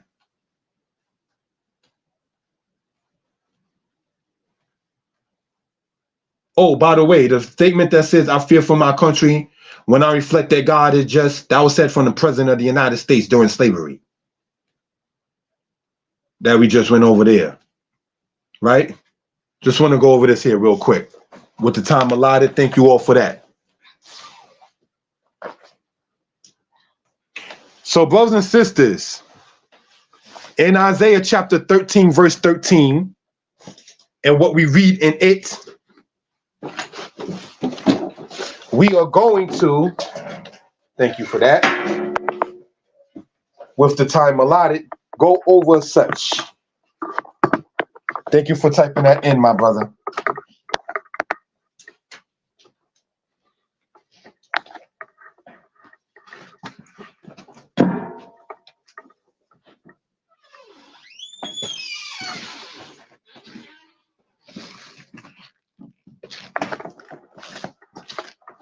And it says as follows. Thank you for that.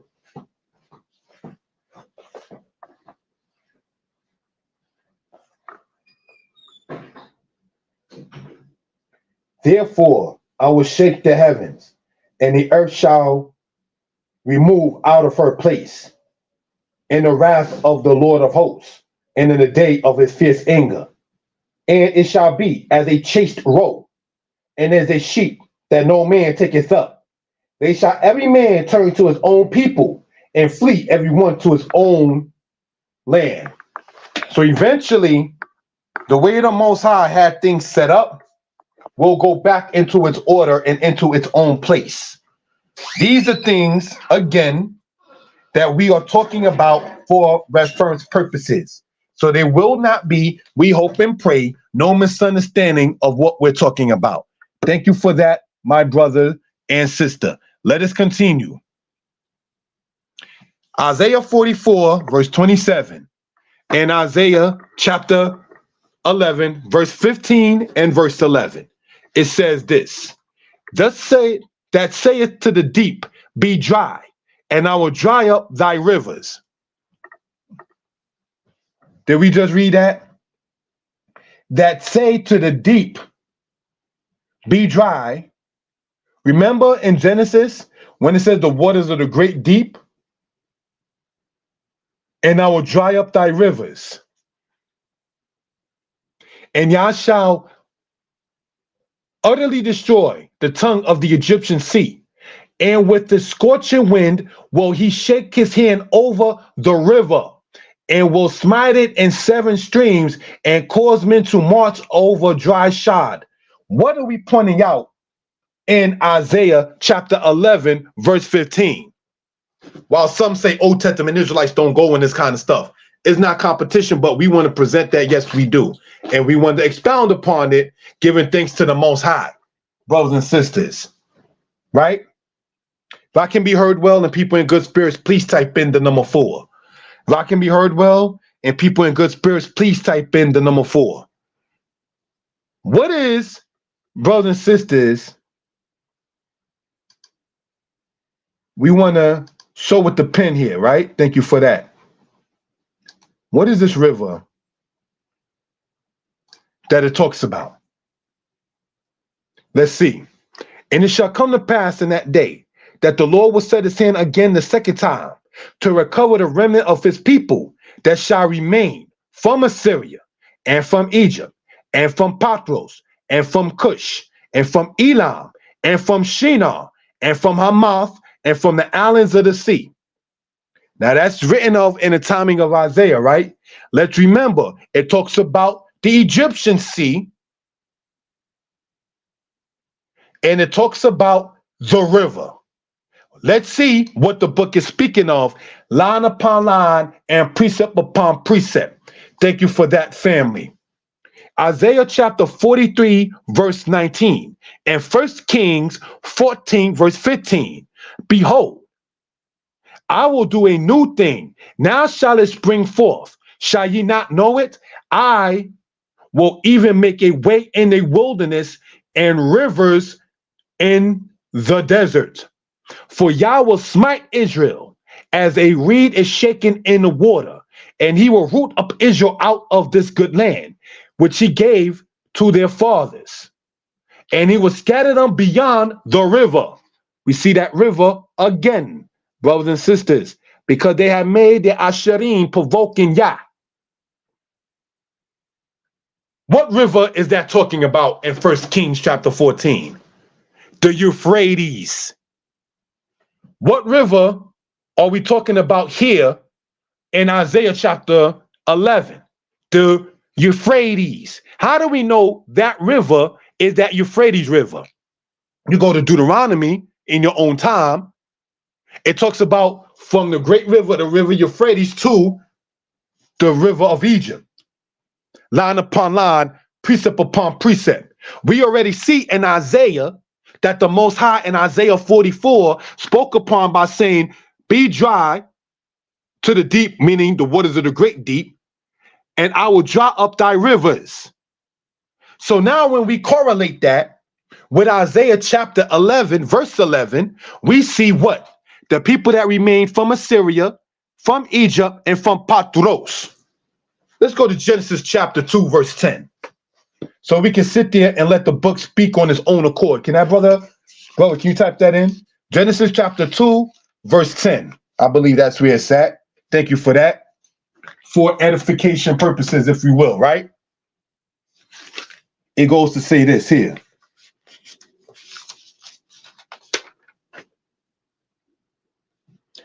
Genesis 2, verse 10. And a river went out of Eden to water the garden, and from thence it parted and became 4 heads. The name of the first is Pishon, that which compasseth the whole land of Havilah, where there is gold.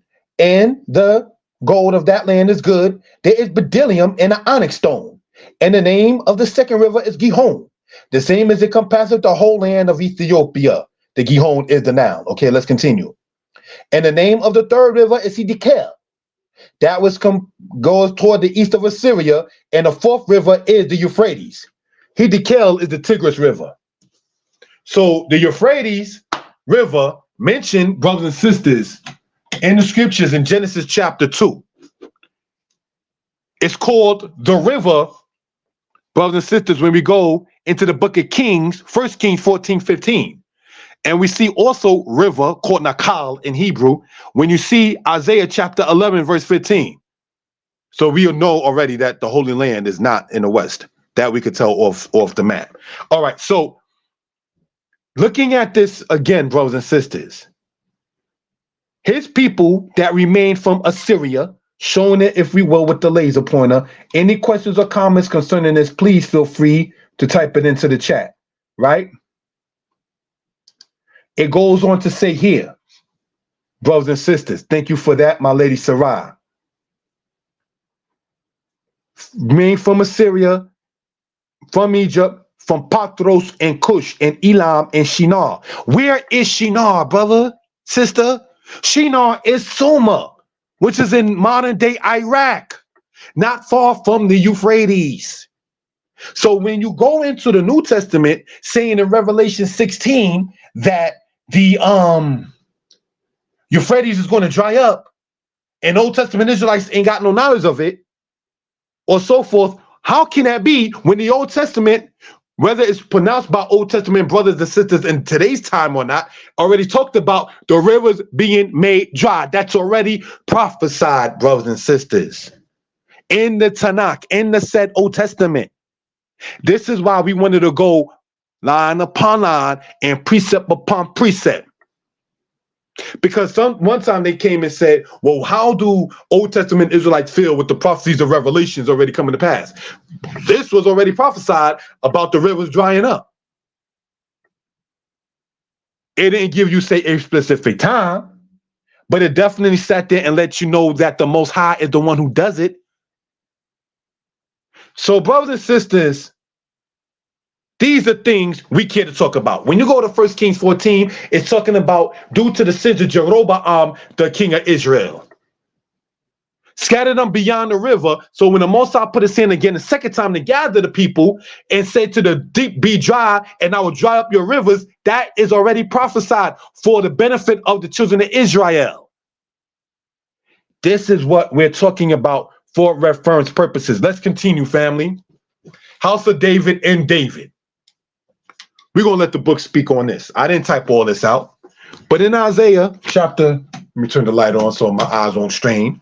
We're going to read in Isaiah chapter 7, right?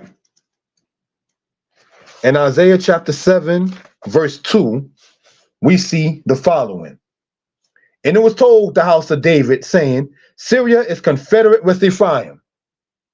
That's the house of David over 10 generations after David's death, during the time of King Ahaz.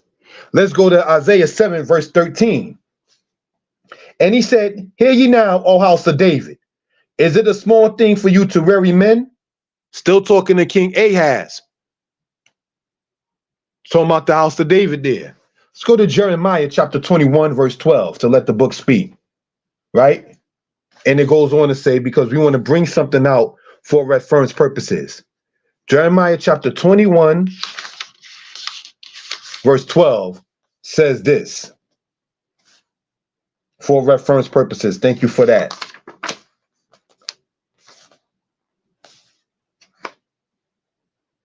O house of David, thus says Yah, execute judgment in the morning and deliver him that is spoiled out of the hand of the oppressor. Lest my fury go out like fire and burn that none can quench it because of the evil of your doings. Brothers and sisters, this is during the time, long after the timing even of Ahaz that we read of in Isaiah, and centuries after the timing of David, during the time of King Zedekiah, still called the house of David. Why do we go here? Let's show for edification purposes. Let's go to Zechariah chapter 12, and we're going to read in verse 7, and we're going to read in verse 10. All right? We're going to let the book speak for itself. Zechariah chapter 7 and Zechariah chapter 12, as you see on the screen, is Zechariah 12, verse 7, says the following. Yah shall also save the tents of Judah first, that the glory of the house of David and the glory of the inhabitants of Jerusalem do not magnify against Judah. So the house of David is spoken upon during the time of Zechariah, when Israel on a human level did not even have a king. So let's go to verse 10 of the same chapter. And I will pour upon the house of David and upon the inhabitants of Jerusalem the spirit of grace and supplication, the spirit of grace and of supplications. And they shall look upon me whom they have pierced, and they shall mourn for him, as one mourneth for his only son, and shall be in bitterness for him, as one that is in bitterness for his firstborn.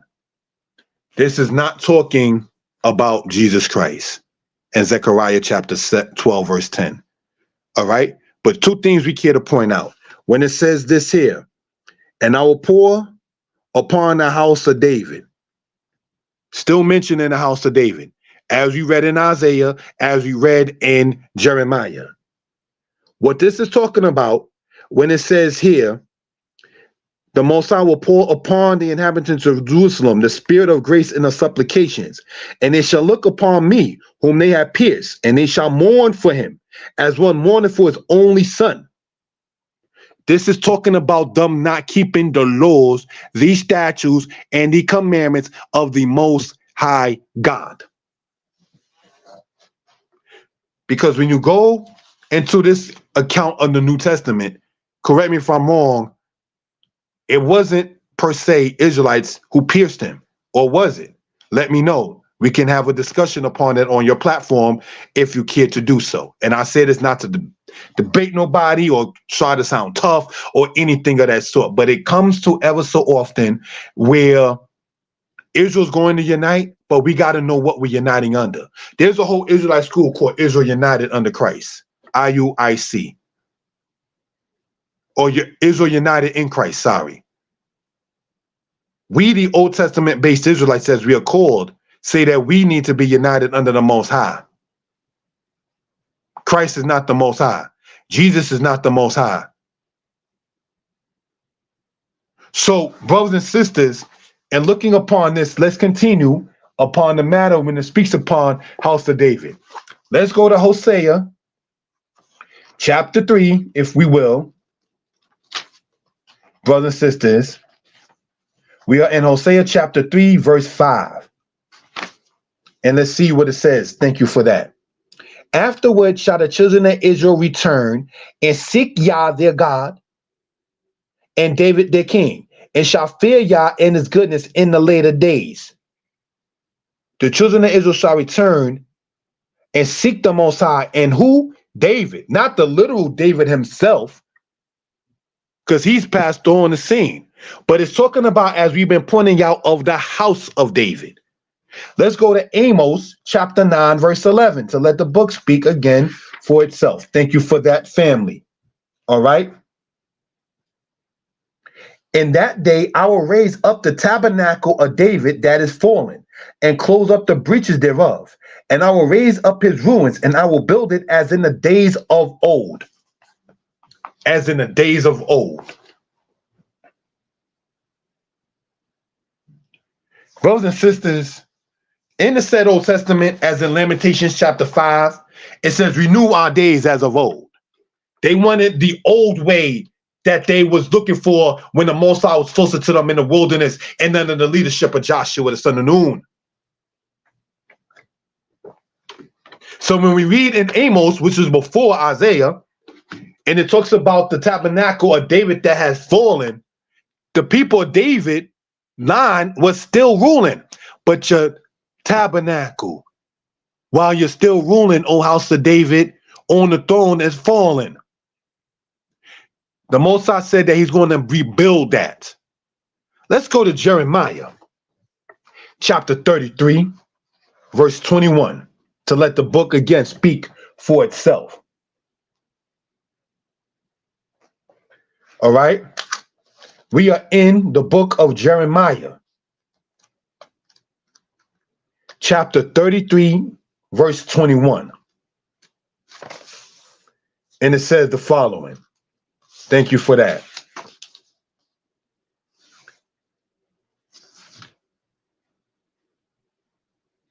Then may also my covenant be broken with David. No matter of fact, let's start in verse 19. All right, Jeremiah chapter 33, verse 19. Sorry.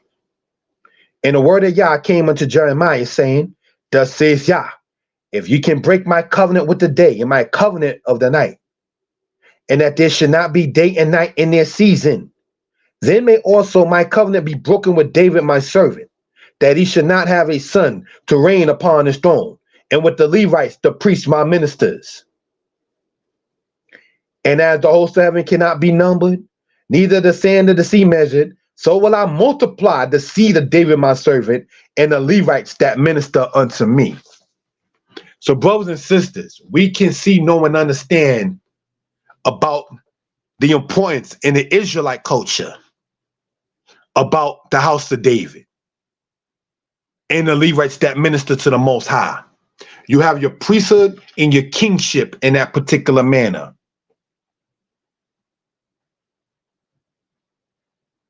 I'm being asked regarding the mourning, whether it refers to how they mourn for King Josiah after his death. Is that correct? To my knowledge, I would say no. But if you have info on that, my brother, let me know. I appreciate that. Thank you.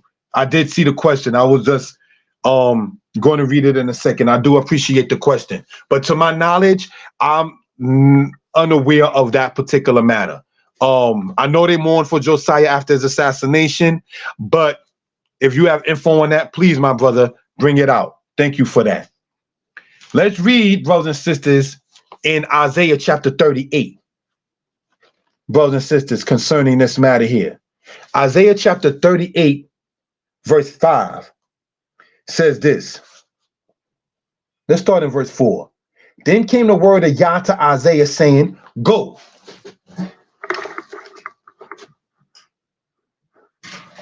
And say to Hezekiah.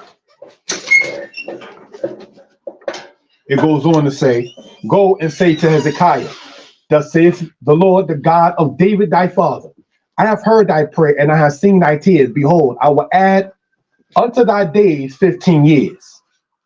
So when we read days in the scriptures, it is not always talking about a day like today, like a day like that, because there was 15 years added to the days of. Hezekiah. So we want to point that out. All right, in that particular manner, if we will. All right, family, thank you for that.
Brothers and sisters, as we talk about House of David and David, correct?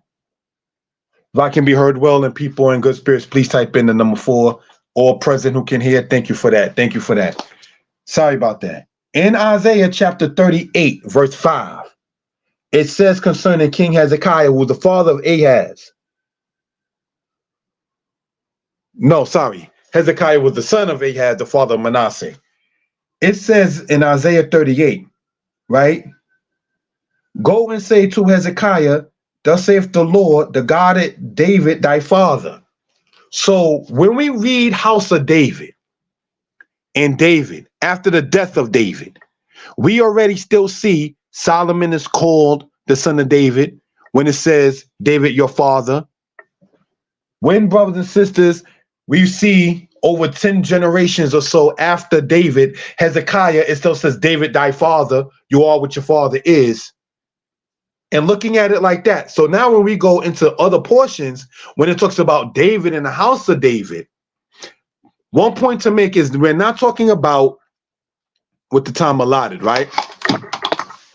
David himself coming from the ground, from where he's buried, and sitting on the throne. It's talking about his offspring. As we went earlier, we don't do necromancy. We don't look for and call upon, say, the dead in this particular matter, in this particular case. That is not the culture of the Israelites. So these are things we care to point out when we say this and when we talk about what we mean when we speak and read about House of David and David. After his death, it's talking about his offspring. And hopefully these scriptures did help out in that understanding. Let's continue, family. Thank you for that. Daniel chapter 7, and it says, these great beasts which are 4 kings that shall arise out of the earth. But the saints of the Most High shall receive the kingdom and possess the kingdom forever, even forever and ever. Let's stop there and go to Psalms 148, verse 14. We in the scriptures, Psalms 148, verse 14. All right. It says this, Psalms 148, verse 14. And here is what we read in this particular case. To go line upon line and to gain understanding, to let the book speak for itself.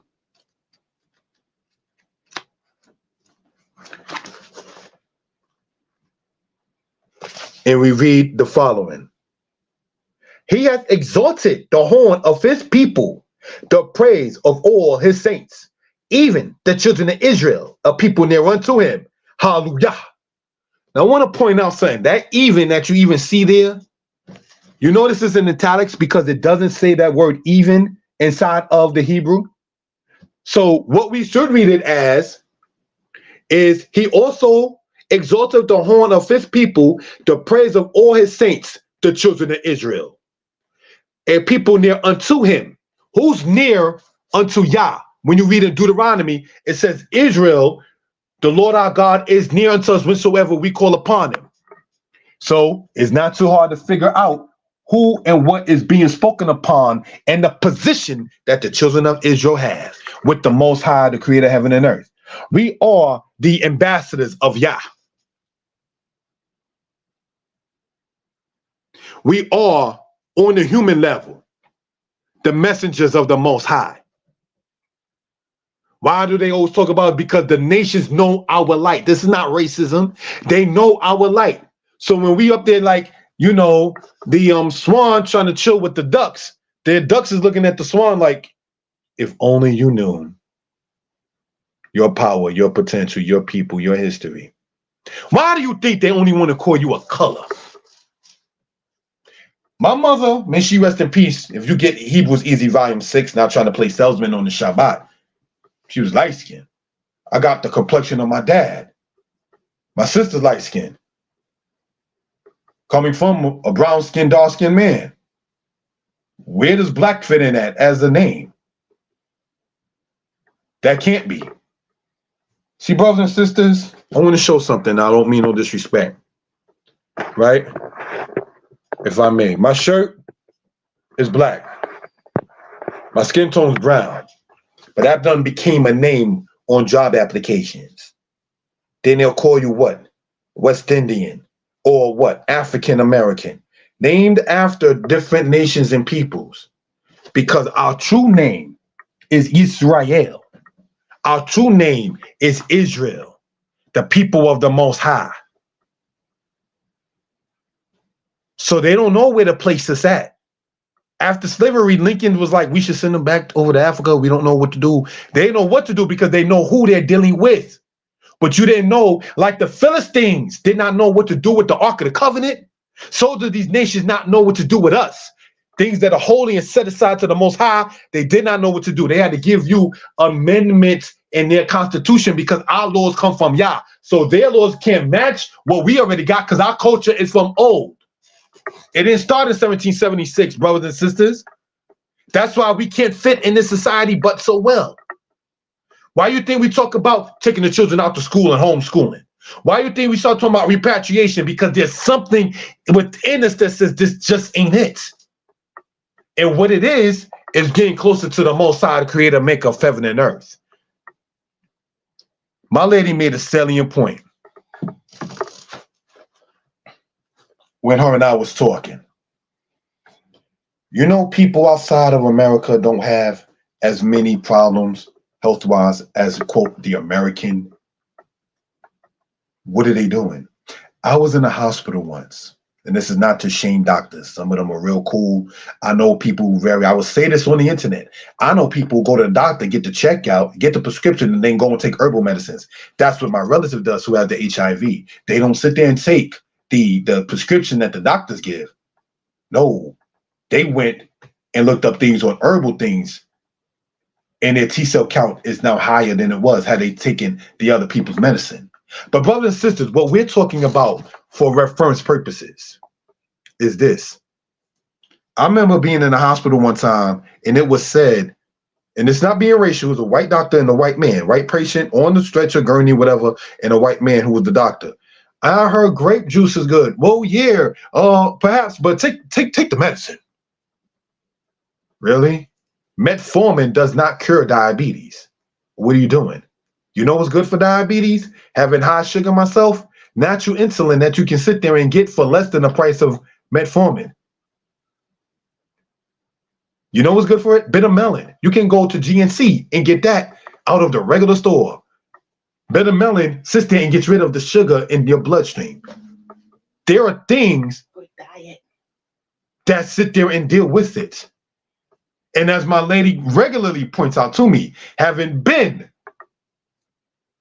my omenette, my nurse, having been my rofa, my doctor, having been my mora, my teacher, your diet.